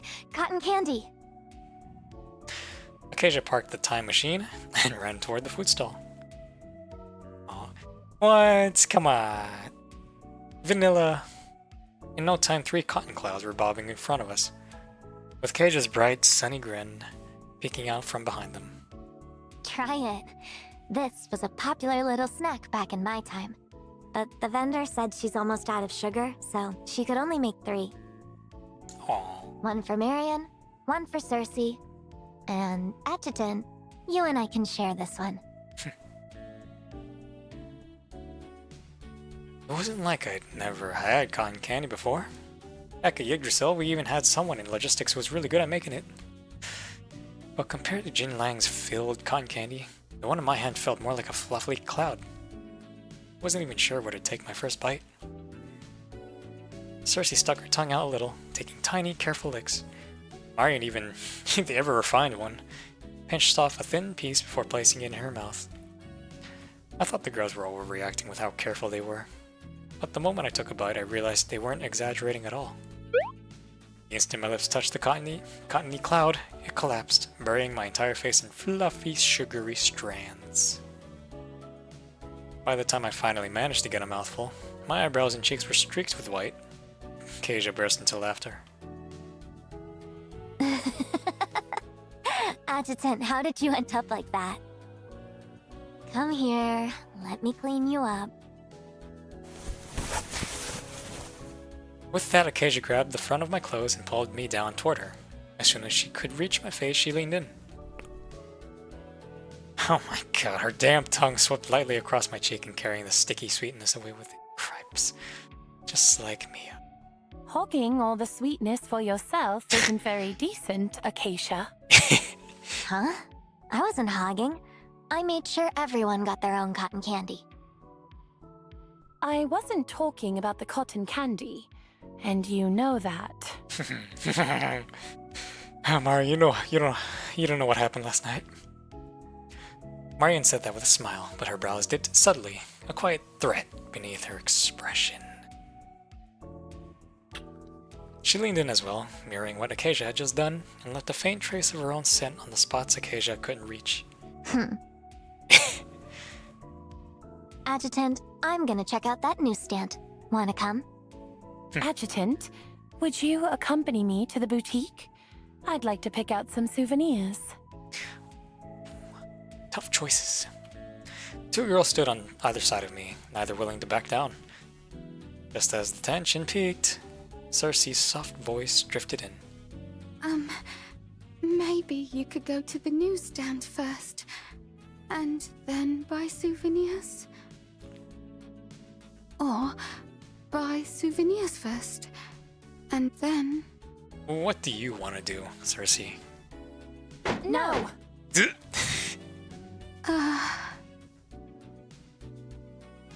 If Marion wants to fight me for the adjutant, then she'll have to beat me fair and square in a competition.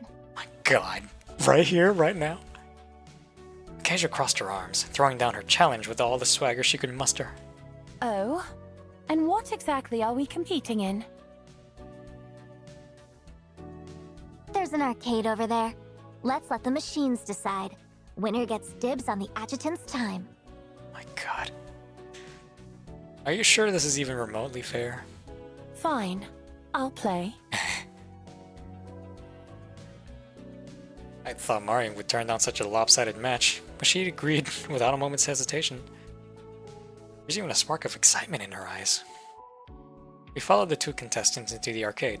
Acacia slid into a seat in front of the cabinet like it was a second nature. She flexed her fingers and started checking the joystick and buttons. But even after she finished her whole pre-game ritual, Marion still made no move to sit down. Let's go over the rules again. If you lose the game, I win, right? I had already figured out from that intentional phrasing what Marion was getting at, but Acacia, too absorbed into the machine in front of her, failed to notice the trap. Yeah, exactly. In that case, Adjutant, could I ask you to play for me? Oof. Ever so. Marion. A sweet smile curled at her lips as she tugged lightly at my arm. She looked so cute that it was almost impossible to turn her down. That's cheating. But I just checked the rules with you, remember? The rules never said I couldn't have the adjutant play for me. Ugh, I let my guard down and totally fell for that. Oh. She frowned, grumbled over it for a moment, then slipped back into her usual nonchalant look and patted the stool beside her, motioning for me to sit. Don't think bringing the adjutant in means you've already won. Alright, since you both agreed to this, let's begin. The arcade cabinets look like something straight out of a Bygone era, each one built to run just a single game. As I settled into the seat, I skimmed the description on the cabinet. The game was called Kettlehead. 2 players each control the kettle in a duel, firing shots from its spout. Each kettle had 3 HP, and judging by how eager Acacia looked, she was probably already planning to take me out without losing a single HP. Ready?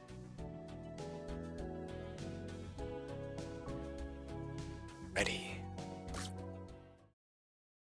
A lively piece of background music kicked in, and our kettleheads burst into motion across the screen. As the pro gamer she was, Acacia didn't bother testing the waters and jumped straight into an all-out offensive. I kept experimenting with different combos while dodging every shot. Noticing that I was still on the defensive, Acacia pressed her advantage and fired off a volley of homing rounds. Pew pew, pew pew. Her fingers danced across the buttons as she added her own sound effects to every shot she fired. The relentless attacks even made the 2 girls watching tense up. They both leaned in toward my screen, lips pressed tight, as if afraid they'd get blown away any second.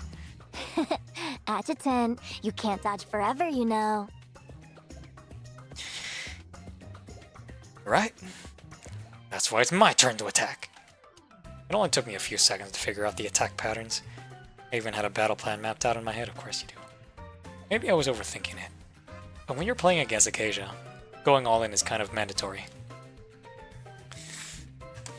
Jump! Her homing shots hit hard, but the cooldown was long. The moment I saw an opening, I dashed through a blind spot and closed the gap in an instant. Up close was the perfect moment for a blast shot. It was slow, short-ranged, but dealt heavy damage. Bam! A giant blue bubble slammed into Acacia's kettlehead, sending it flying. Just like that, I landed the first hit of the match. That was incredible! You're amazing, Adjutant. Hearing Marion praise me, Acacia didn't sulk. She just flashed a mischievous grin. Her fingers blurred across the buttons. In midair, she broke out of a hit stun, charged up, then fired a heavy shot. The shot came from an angle that was almost impossible to dodge, and I barely had time to reposition after my attack. So I could only take it head on and lose 2 HP. Don't underestimate me. I've been playing this since I was a kid.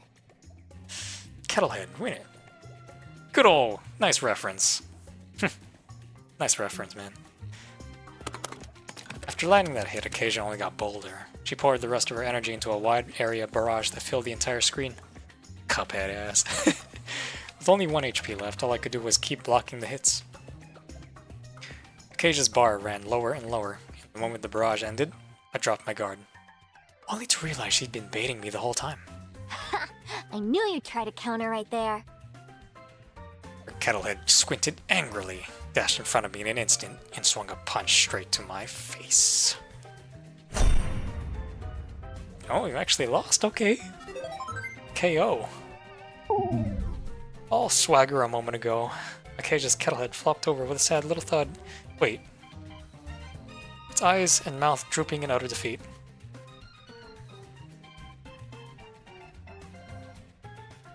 Wait, she lost?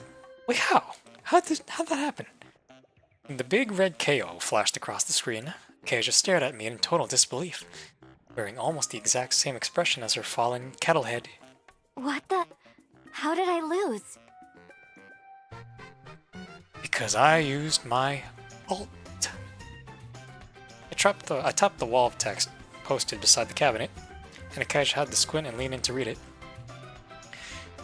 The moment I stopped blocking, I fired a ricochet shot. Each bounce doubles the damage, so once I anticipated where you would appear, even taking out 3 HP with 1 shot wasn't that hard.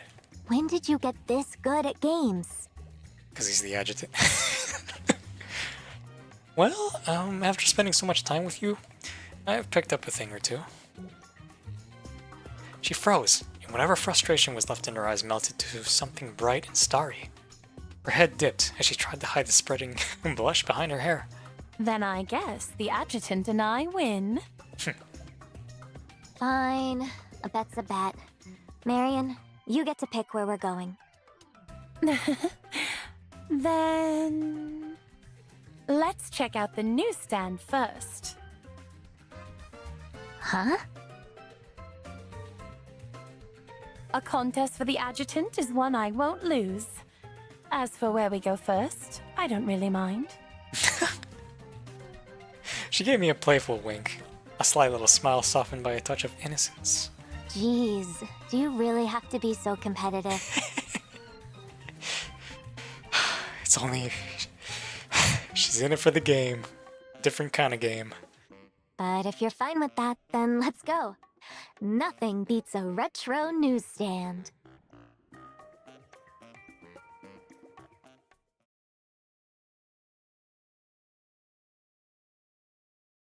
Jesus, Cersei, hey, you haven't said shit! By the time we stepped out of the arcade, it was already late afternoon. The sun had softened, and a cool breeze shook a few leaves loose, sending them drifting down. The girls' brisk steps crunched over the fallen leaves. Except for Cersei, her footsteps made almost no sound. Quiet, just like her. Sometimes it felt like she was just a shadow trailing behind us. Cersei. Hearing me call her, she turned, slightly flustered. Hmm?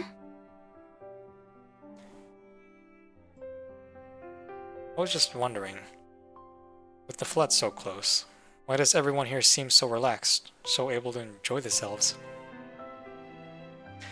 She didn't answer right away. Instead, she brushed her hair back over her shoulder and calmly pushed her glasses up the bridge of her nose. The lenses caught a soft halo of light, hiding her expression. Why overthink it? You're happy here, and that's good enough, right? Her voice was soft and sweet. A few simple words were almost enough to melt someone's heart. Something's up. But a moment later I caught a glimpse of a pale blue depth that felt bottomless in her eyes. Adjutant, Cersei, what are you two doing just standing there? Come on over. When I turned, Acacia and Marion were already standing at a red kiosk, waving us over. Maybe we'd passed it earlier, because it looked kind of familiar. But without Acacia pointing it out, none of us would have guessed it was the newsstand. To our surprise, the owner looked even younger than us.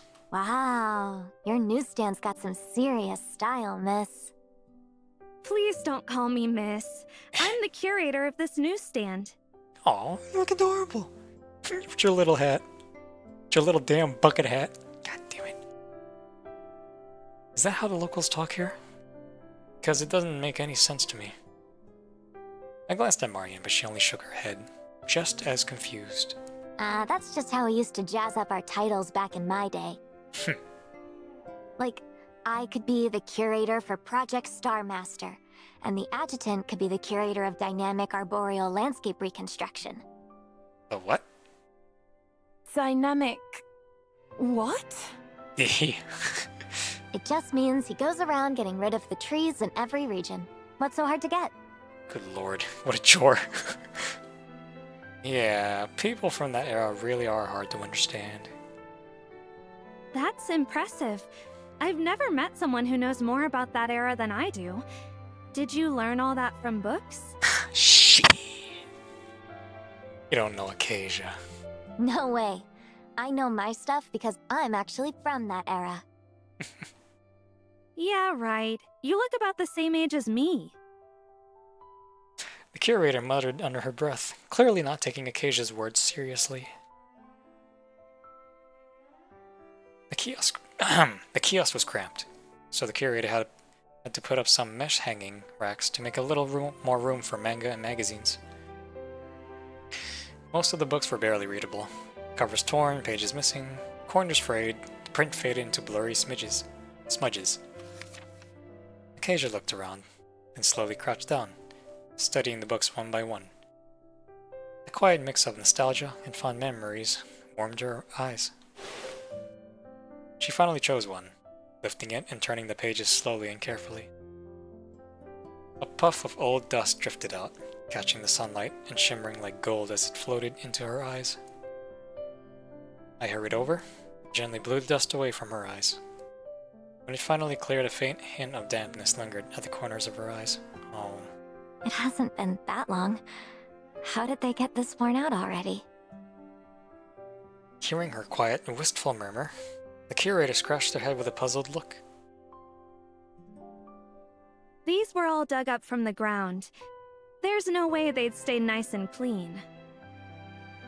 Paper books usually end up like this, but I do have some toys in better shape. Want to take a look?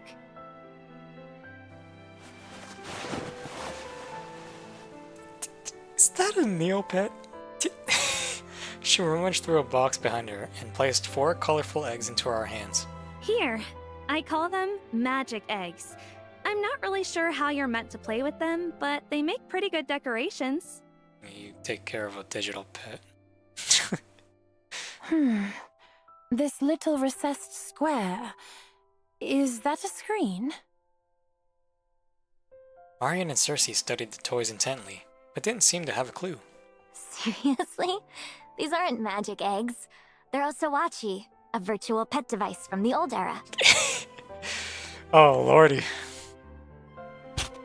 Acacia swiftly pulled the little paper tab from the back of the egg. Beeps rang out one after another, and the screen flickered to life. This is an electronic device?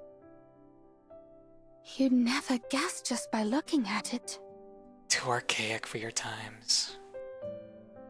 A jumble of pixels flickered across the screen, quickly forming a little cat that bounced up and down.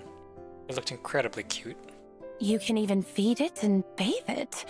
And you can connect with other players and make friends. Jeez, it makes me... God damn, it's like I'm seeing that damn commercial again. Goodness. Mm-hmm. We had all kinds of fun toys back then.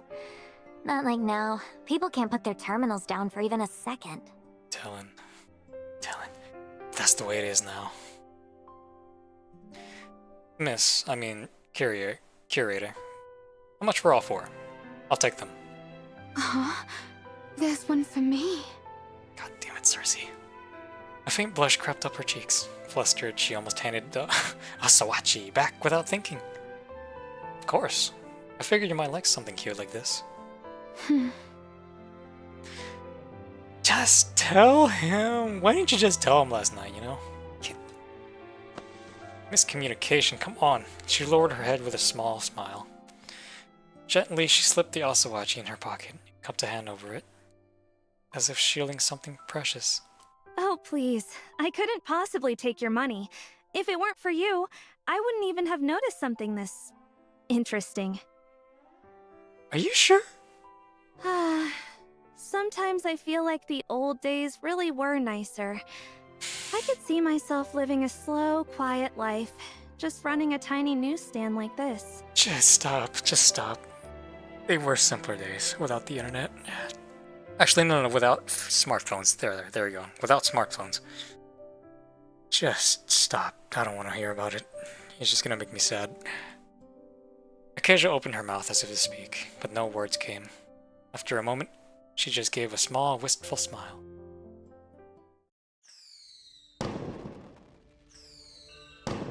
Yeah. Alright. Fantasy time is over. Many fireworks hanging from the streetlights burst again, just like before. A cloud of rose-pink smoke drifted outward, tinting the sunset a deeper red. Under that wash of color, everyone around us broke into bright, blissful smiles. The curator was even grinning from ear to ear. But the shy girl among us didn't share any of it. Instead, a faint, cold flicker of satisfaction glinted in her eyes. Mari and Acacia caught the subtle shift instantly. At the same moment, both of them glanced at me. When no one else was looking, I gave a small shake of my head. They understood right away. Their expressions settled, and they carried on as if nothing had happened. Time really flew today. How is it nearly 7 already? How is it nearly 7 already, Marion? Well, for me, it's nearly 7 too. But my 7 is 7 a.m. Right now it's 6:42 a.m. Probably because everyone had such a good time. Oh, really, Cersei? It's such a great time. Chief, should we find a place to stay and pick it up again tomorrow? Why are you doing this? What have you done? What are you doing? Why you gotta be like this? Sure. I agree without hesitation. If she wanted us to stay, then that meant the evidence supporting my theory should surface soon. What are you doing, Cersei? What do you think you're doing? Alright. When I said I'd stop at progress 6, I meant complete progress 6 and then stop at 7. God damn it. Fucking hell, man. Yeah, that's what I meant. By the time we reached the inn marked on the map, the sky had faded into a soft pink and blue dusk, with a few faint stars beginning to blink overhead. Before I continue, is everything still working? It is. Perfect! Moonlit Retreat. That's such an elegant name. Isn't it? She lifted her head a little as she read the sign aloud. Chongfu Street was full of Shuozhou-style buildings, but most were really just regular Lucellan houses lightly refitted to look the part, all looking the same and lacking any real charm. This place, though, stood apart. 2 bamboo lanterns hung beside the dark wooden doors, casting a warm, hazy glow. Ornate lattice windows dotted the gray-blue walls, and through them you could just make out a lotus pond, a waterside pavilion, and shapes of bamboo and ginkgo swaying in the courtyard. I have no idea what a ginkgo is. Is this really an inn? It doesn't feel like one at all. There, by the door. Is that a sign? I looked where she was pointing and spotted a nail wedged into a crack in the stone, a thin wooden board dangling from it. A thick layer of dust coated the surface, like it had been left there untouched for ages. Up close, I could barely make out the sloppy brushstrokes laid down with a Shuozhou brush pen. Lodging this way. It's in and all right. Good enough for tonight. As we pushed the door open, a clear, silvery laugh drifted down from somewhere above, tugging lightly at everyone's heart.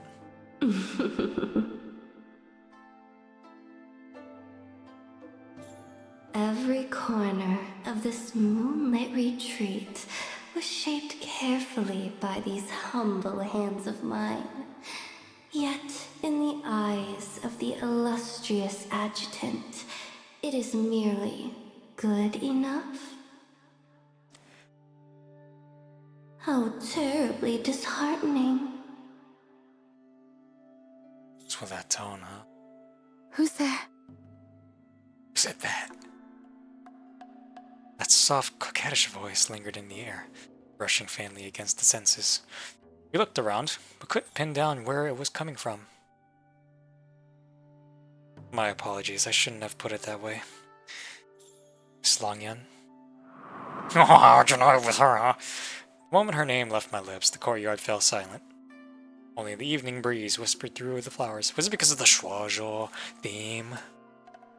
After a long pause, a quiet laugh drifted across the yard. To know my name before ever beholding me. How curious. You must not know who the adjutant is, Missy. Did you even hear about his battle with Rosen? You know her? I don't. More precisely, before we came here, the only impression I had of the name Longyan was... Pow! If my friend from Shuozhou is willing to help, our chances will improve significantly. Minor details, man. Need me to step in? She almost never appears in public, and her ways are deliberately discreet.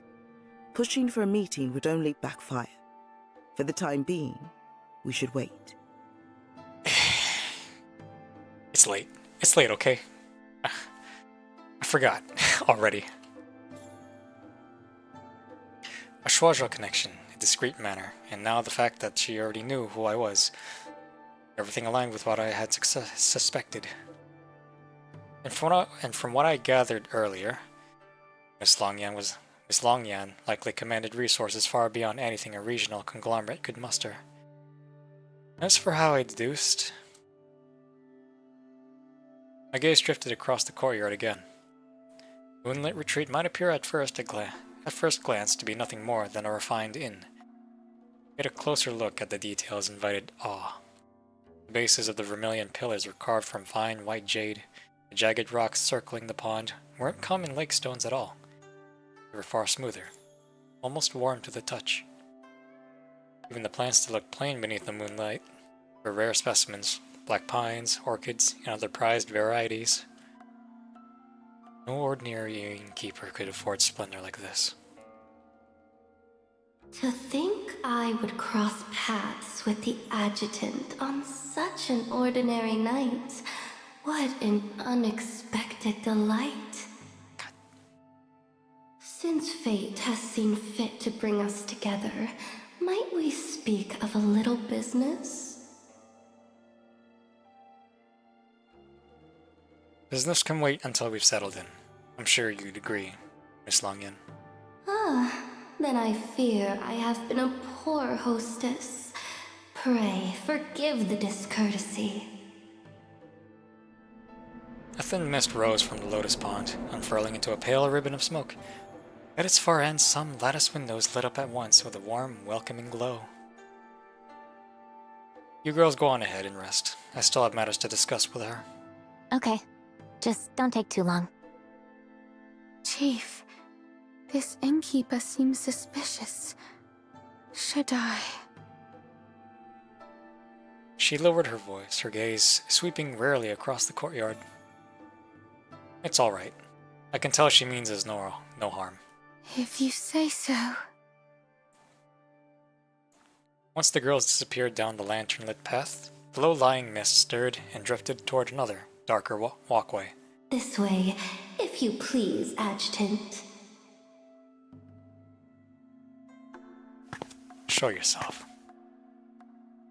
Following the ribbon of smoke beneath my feet, I noticed a narrow stone path beside the waterside pavilion, easy to overlook at a glance. Potted peonies, lined both sides of the walkway. Though no longer in bloom, their strong, arching stems still held a quiet, regal grace. Beyond the path lay a quieter, more secluded courtyard. Carved doors of the central room stood half open, spilling a warm sheet of light across the floor. No need for ceremony. Do come in, Adjutant.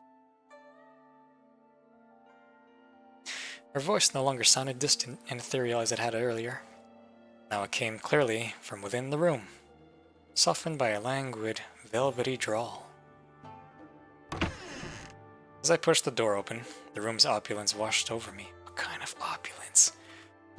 On either side of the sitting room stood matching sets of tables and chairs, carved from rare Phoebe wood, prized for its faint golden sheen.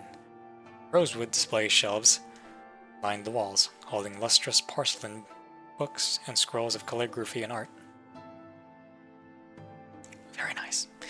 Most striking of all was the bronze ritualed vessel displayed at the heart of the shelves. Its ancient form glimmered, with a deep green patina radiating a calm, solemn gravity. I still couldn't see Longyan directly, but through the layers of beaded curtains and gossamer drapes, I could just make out her silhouette, half reclined in a languid pose upon Chase lounge. Thin coils of smoke drifted from the censer of solid gold beside her. A fresh, distinctive fragrance spread through the room, lending the lavish space of a softer warmth. This incense has quite a distinctive scent. It's made from the mellow leaves. In the southern reaches of Shuojo, people use them to ward off ill luck. You talk like that. What's with your tone? What's with your seductive tone? What's with your tone? You're from Shuojo? Though I never have once set foot in my homeland, My forebears were merchants of the sea. Once their trade prospered, they chose to remain here. You seem rather curious about me, Adjutant. Your tone, why? It just makes me want to strangle you. Not in a hateful way, but curious isn't the word. I simply prefer to uncover more about the person behind the scenes before I decide whether to trust them. Oh my, is this your way of chiding me for hiding my face? I'm but a plain, harmless woman, hardly anyone with secrets worth uncovering. And these curtains, they serve only to hide my flaws, nothing more.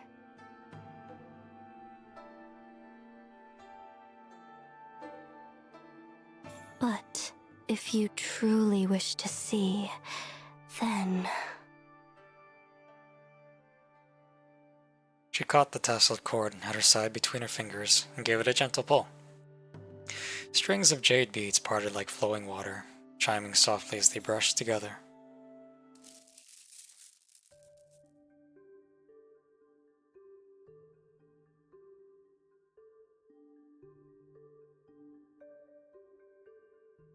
Baby.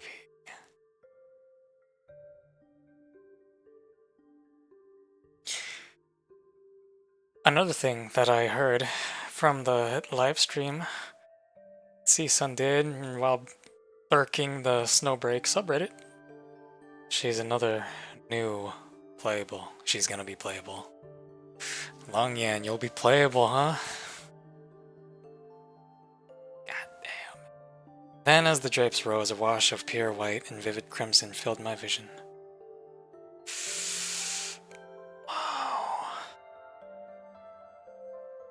She lifted her fox-like eyes, their corners slightly upturned, light shimmering faintly within them as the faintest smile touched her lips. God damn it. And with a voice like that, you gotta be kidding me. In the blink of an eye, the shadows of nine foxtails unfurled behind her, shifting and wavering in constant, graceful motion. Nine-tailed divine fox? Allow me to introduce myself properly. I am Lan Yen, president of the Lukalon Chamber of Commerce, holder of all the land in Chongfu Street, and, of course, mistress of the Moonlit Retreat. Ah, yes, I nearly forgot. The entire Lukalon's water network is also under my care. It's quite a big responsibility. Now, with that much revealed, have I earned at least a measure of your trust? Why must you talk to me this way? Why do you sound like that? God!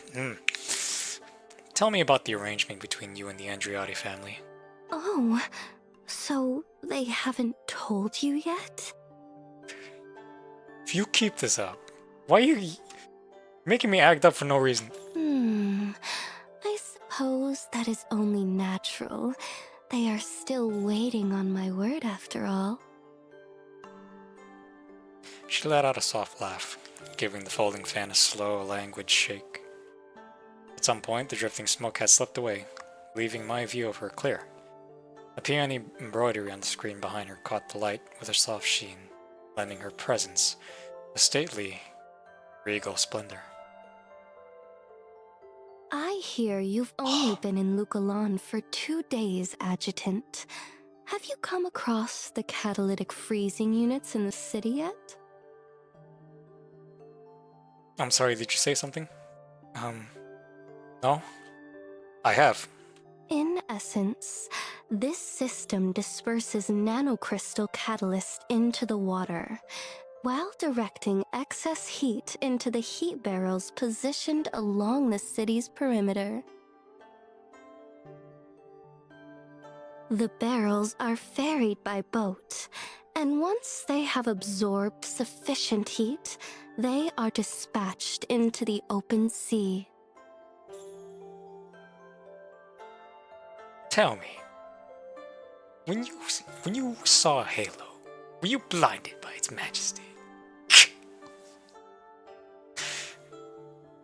So you intend to use the system to freeze the floodwater? Provided the water level does not rise beyond 6 meters. And to keep it within that threshold, I will have to part with roughly 3,200 gondolas. That's a lot. That's a lot of boats. Or no, that's not. Those aren't boats. Are they? Her slender fingers idly toyed with a strand of her snow-white hair. The gesture steeped in quiet allure, yet her eyes held a cold, calculating gleam. Don't seem cold to me. This arrangement is between you and the Andriotti family. What does that have to do with me? For a merchant, seeking profit is only natural. This plan carries considerable risk for the Chamber. Yet what the Andriotti family has offered me thus far is scarcely worth the effort. What? However, if the adjutant is willing to provide something more fitting to the risk I shoulder, not only will I see the plan through, I'll commit twice as many ships.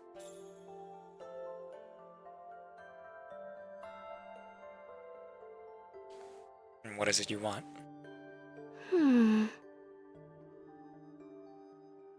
A faint crease formed between her brows as she touched the fan lightly to her lips.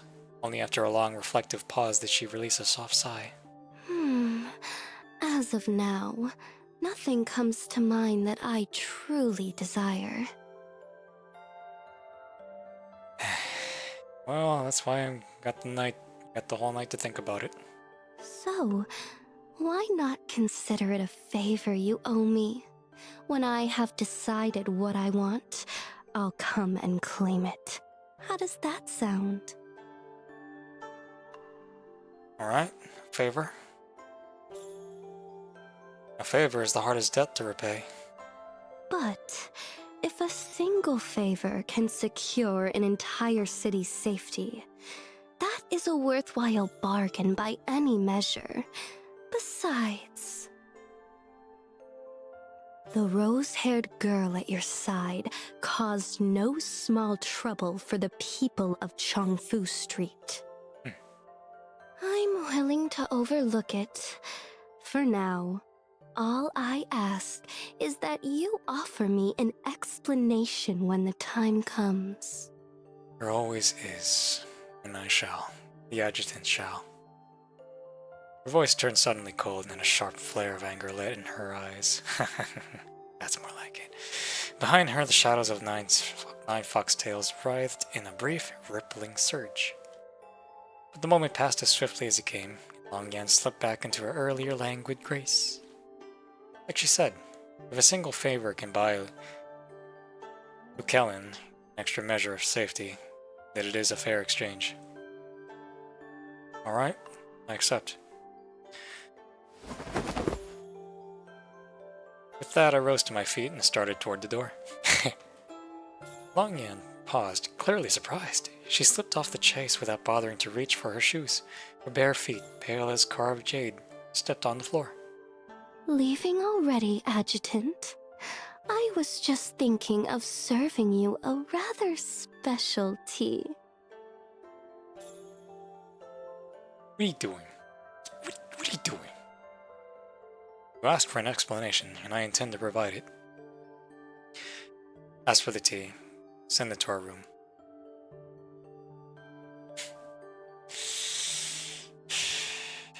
God, what a... My footsteps faded into the night beyond the courtyard. Long Yan lingered where she stood, fingers rising lightly to her lips as a soft, lilting laugh escaped her. So, the legendary hero I've heard so much about turns out to be surprisingly easy to get along with.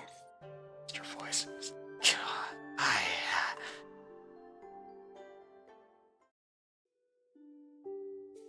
Before I even reached the guest rooms, Acacia had already heard my footsteps. She leaned from the doorway, her little head poking out. Adjutant, over here. The three of us are sharing this room tonight. Cersei's taking the one next door. You look at that! As Acacia opened the door for me, a little fox-shaped robot slipped in. Must have been hiding in her blind spot earlier, since she clearly hadn't noticed it until now. Huh? Despite its round head, the mechanical fox managed to balance a large tray on top, magnetically locked in place. 4 steaming cups of milk tea sat neatly arranged on the tray. So the specialty Long Yan mentioned was milk tea. The little fox trundled up to the table, but with no mechanical arms to set the drinks down, its eyes began flashing red, as if begging for someone to help it. Cersei hurried over, lifting the cups off the tray one by one before setting them neatly on the table. Only then did the fox seem satisfied, trundling off again. What's up with this little robot? It doesn't even have a voice system. Even Gigi is more advanced than that. She's judging already. Gigi's gonna be heartbroken when she hears that. Chief, what were you talking about with the innkeeper just now?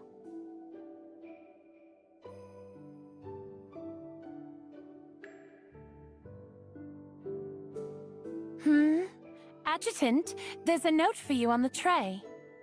Oh? Marianne's lips curved into a smile, her eyes narrowing into cheerful crescents.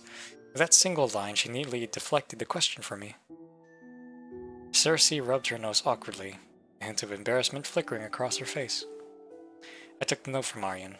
Written in that same sloppy Shoujo-style brushwork were the words, "Retro Fair Special Classic Milk Tea." Elegant as she is, her handwriting's a disaster.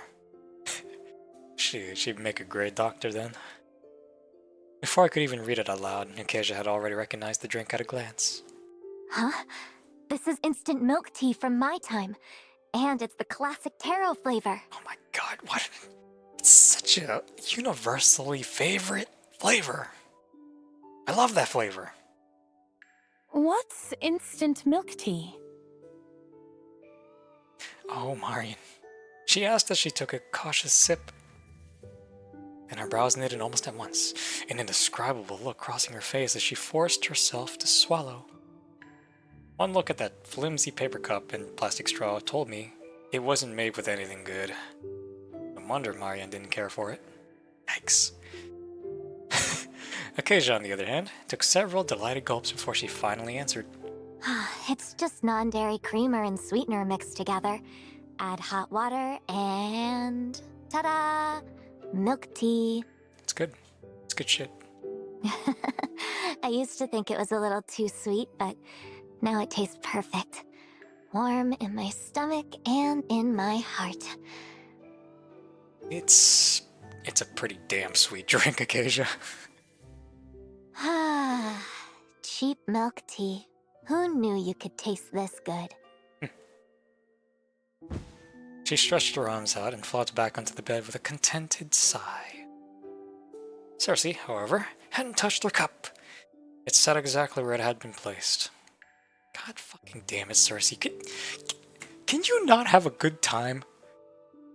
Cersei, you're not having any? I remember you used to really like milk tea, didn't you? I handed the cup to her. Her eyes lit up for a moment, and her fingertips trembled as she accepted it. Yeah, I do. Oh, just relax. Just enjoy the moment.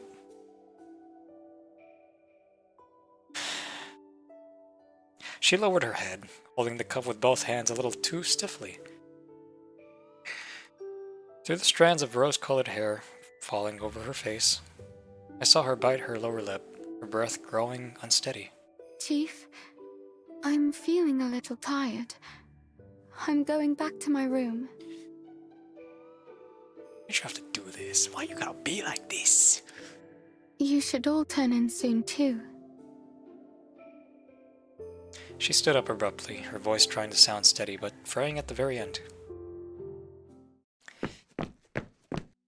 The moment the door clicked softly shut behind her, her composure collapsed. She almost fled down the hall to the farthest guest room. She leaned against the cold wall, yet the heat in her face refused to fade. Looking down at the steaming cup in her hands, she found herself smiling before she even realized it. That smile only grew, brighter, wilder, laced with sweetness, and with something feverish and obsessive beneath it. So he remembers. Just talk to him. And he's still the same person he used to be, right? God damn it, just fucking talk to him. She kept asking herself the same questions, searching for traces of the man he'd once been. Yo, wait. Those questions drifted like feathers that didn't belong anywhere. We wandered through the long years and finally settled on a snowy day 6 years ago. Back then, Midgard had just survived the descent. Panic and despair spread through the city like a plague, yet none of it ever seemed to touch Cersei. Her only regret was that the cafe where she always met her chief was about to close for good. She glanced at the closing permanently notice taped to the window, let out a soft, helpless sigh, and made her way to their usual table, her steps light and quick. She had 2 pieces of good news. She could not wait to share it with him. First, she had gained her manifestation powers, though the Eventist's crude medical care had nearly killed her in the process.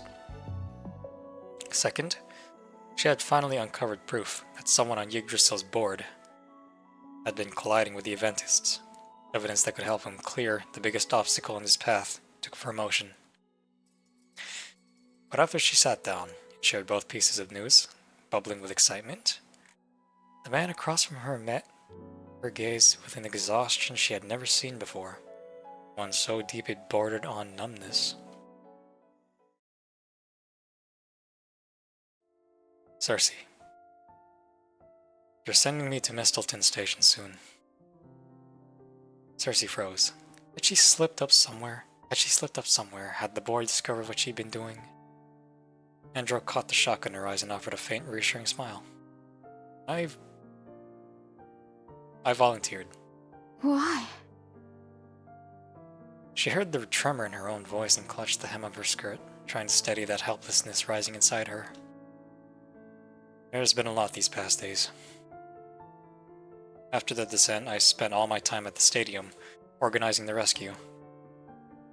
The scene was devastating.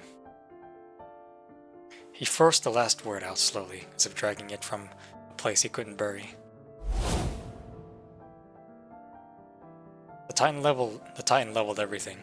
The air reeked of blood, of dust, and of burned flesh. 14 hours straight, he didn't find a single living soul. Hey survivors, can anyone hear me? Please.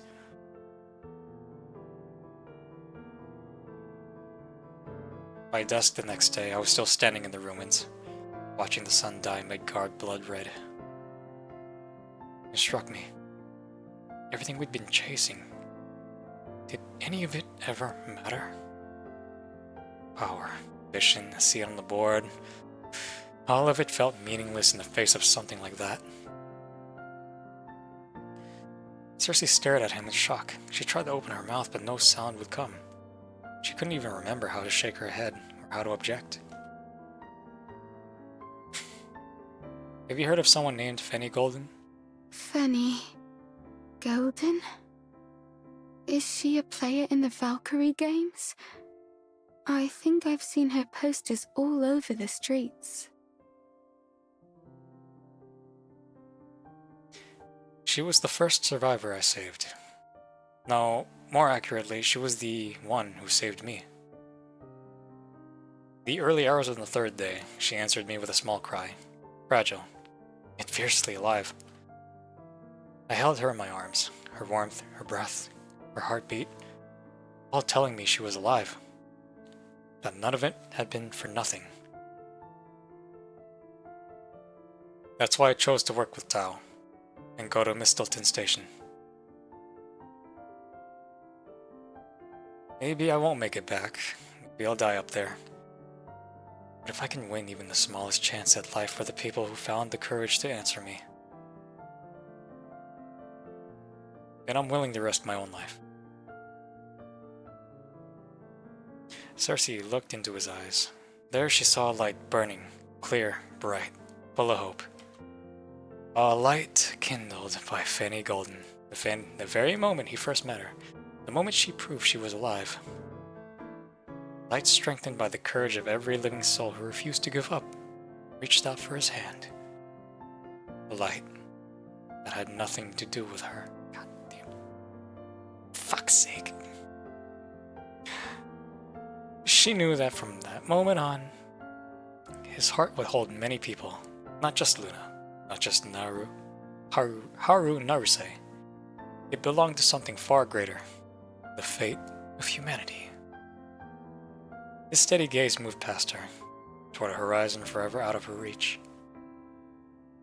She would be left behind, forgotten in the shadows they had once shared. The nights that had once belonged to the two of them would now be memories carried by her alone.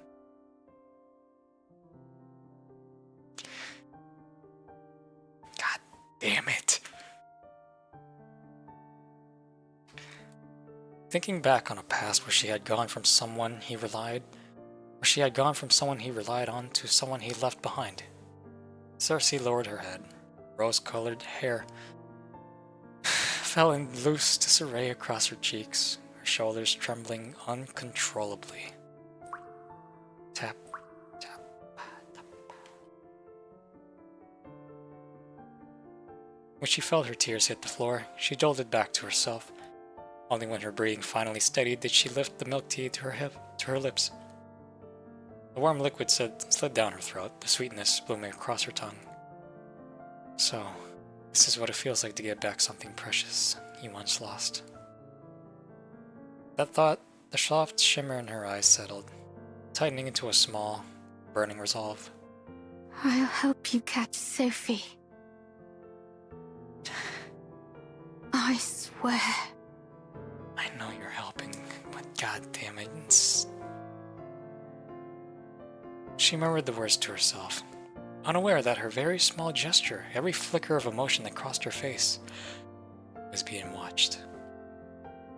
Using Riptide's power, Marion had already melted into the night, keeping silent watch as planned. Like a hunter sighting her prey, a cold glint sharpened in her violet eyes. Maybe the milk tea had made her a bit too warm and cozy, because not long after flopping onto the bed, Acacia was already growing drowsy. Lost in her sleepy haze, she didn't even notice when Cersei and Marion slipped out. When I leaned in to check on her, she rubbed at her bleary eyes, gave my shirt a small tug. Can I take a nap before we head out? Of course. Get some rest. Marion will let us know if anything comes up. She blinked slowly and, fighting off sleep, pulled a small silver square from beneath her pillow. What's this?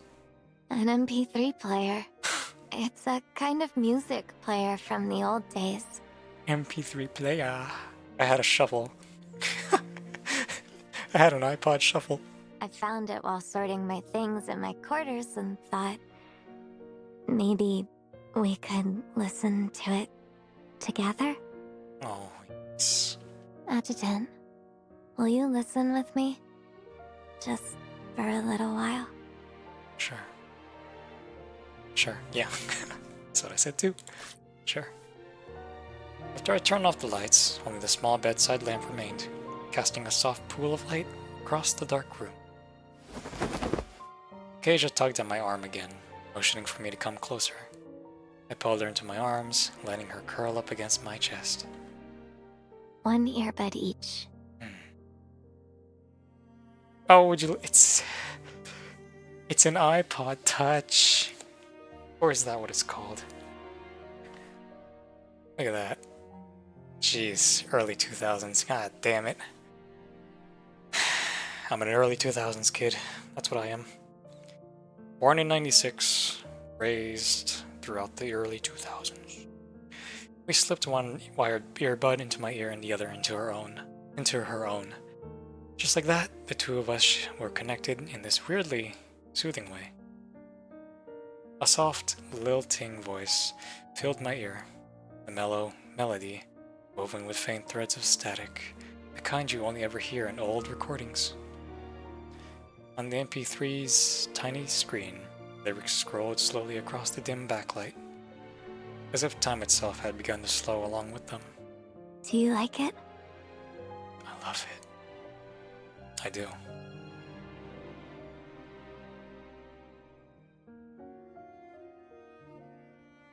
The song looped once, then twice. Just when I thought Acacia had fallen asleep, her soft voice rose again from within my arms. Adjutant, I know most of the fun we had today was just to keep Cersei from getting suspicious. But the arcade, the cotton candy, the warm milk tea, all of it made me miss the old days so much.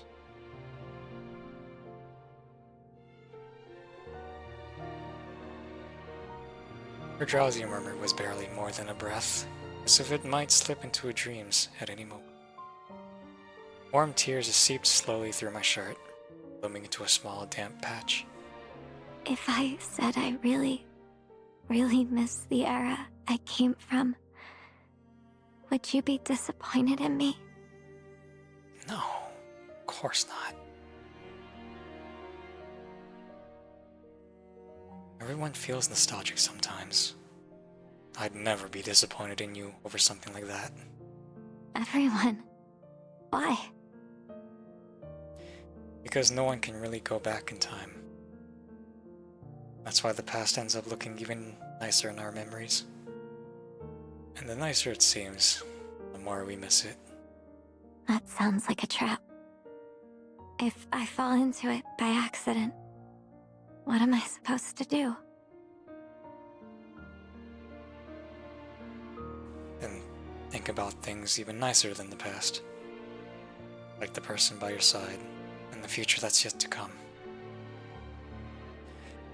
The looping song kept playing, and Acacia's eyelids grew steadily heavier.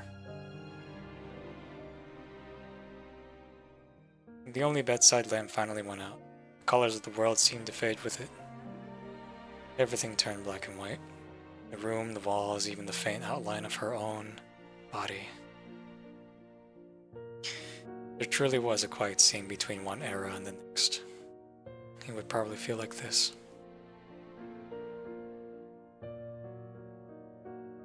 No ties, no love, clean and empty. Like a world in black and white. Luckily, Acacia hadn't been alone for a long while. The red thread of fate had already bound Andra and her together. Warmth traveled along that invisible red thread, blooming in her chest before slowly spreading through her whole body.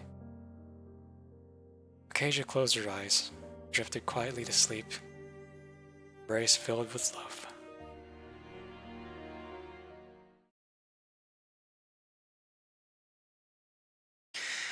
Time slipped by unnoticed until Marian's hushed voice sounded through the door. Adjutant, she's on the move. Got it. The moment the words left my mouth, Acacia's eyes flew open, instantly alert. And at last, the mist surrounding Chongfu Street was ready to lift. Great. Sprung to action for the next second half. Oh well. Lovely. Hey, I like the story. I like it. I ended up enjoying it. Nostalgia, the early 2000s. It's just making me sad because I do miss those days. I do miss those days. but some memorable scenes here. I love it. Very nice. God damn it, Cersei. Why you gotta be like this, though? Okay. I wonder what's gonna happen next. I'll find out tomorrow. I'll do the second half tomorrow. But yeah, this was nice. I love it. It's been, goodness gracious, it's been an hour and 22. The last, the first part of this video was like, what, an hour and 27? So this would be 4 hours long. Amazing. Absolutely spectacular. Alright. I'm tired. It takes a lot out of me for talking. For me, talking exerts a lot of energy. So I'm pretty fucking tired right now. So I'll end it off here. First half done, second half for tomorrow. It is 7:23 a.m. It's morning. It's already morning, goodness gracious.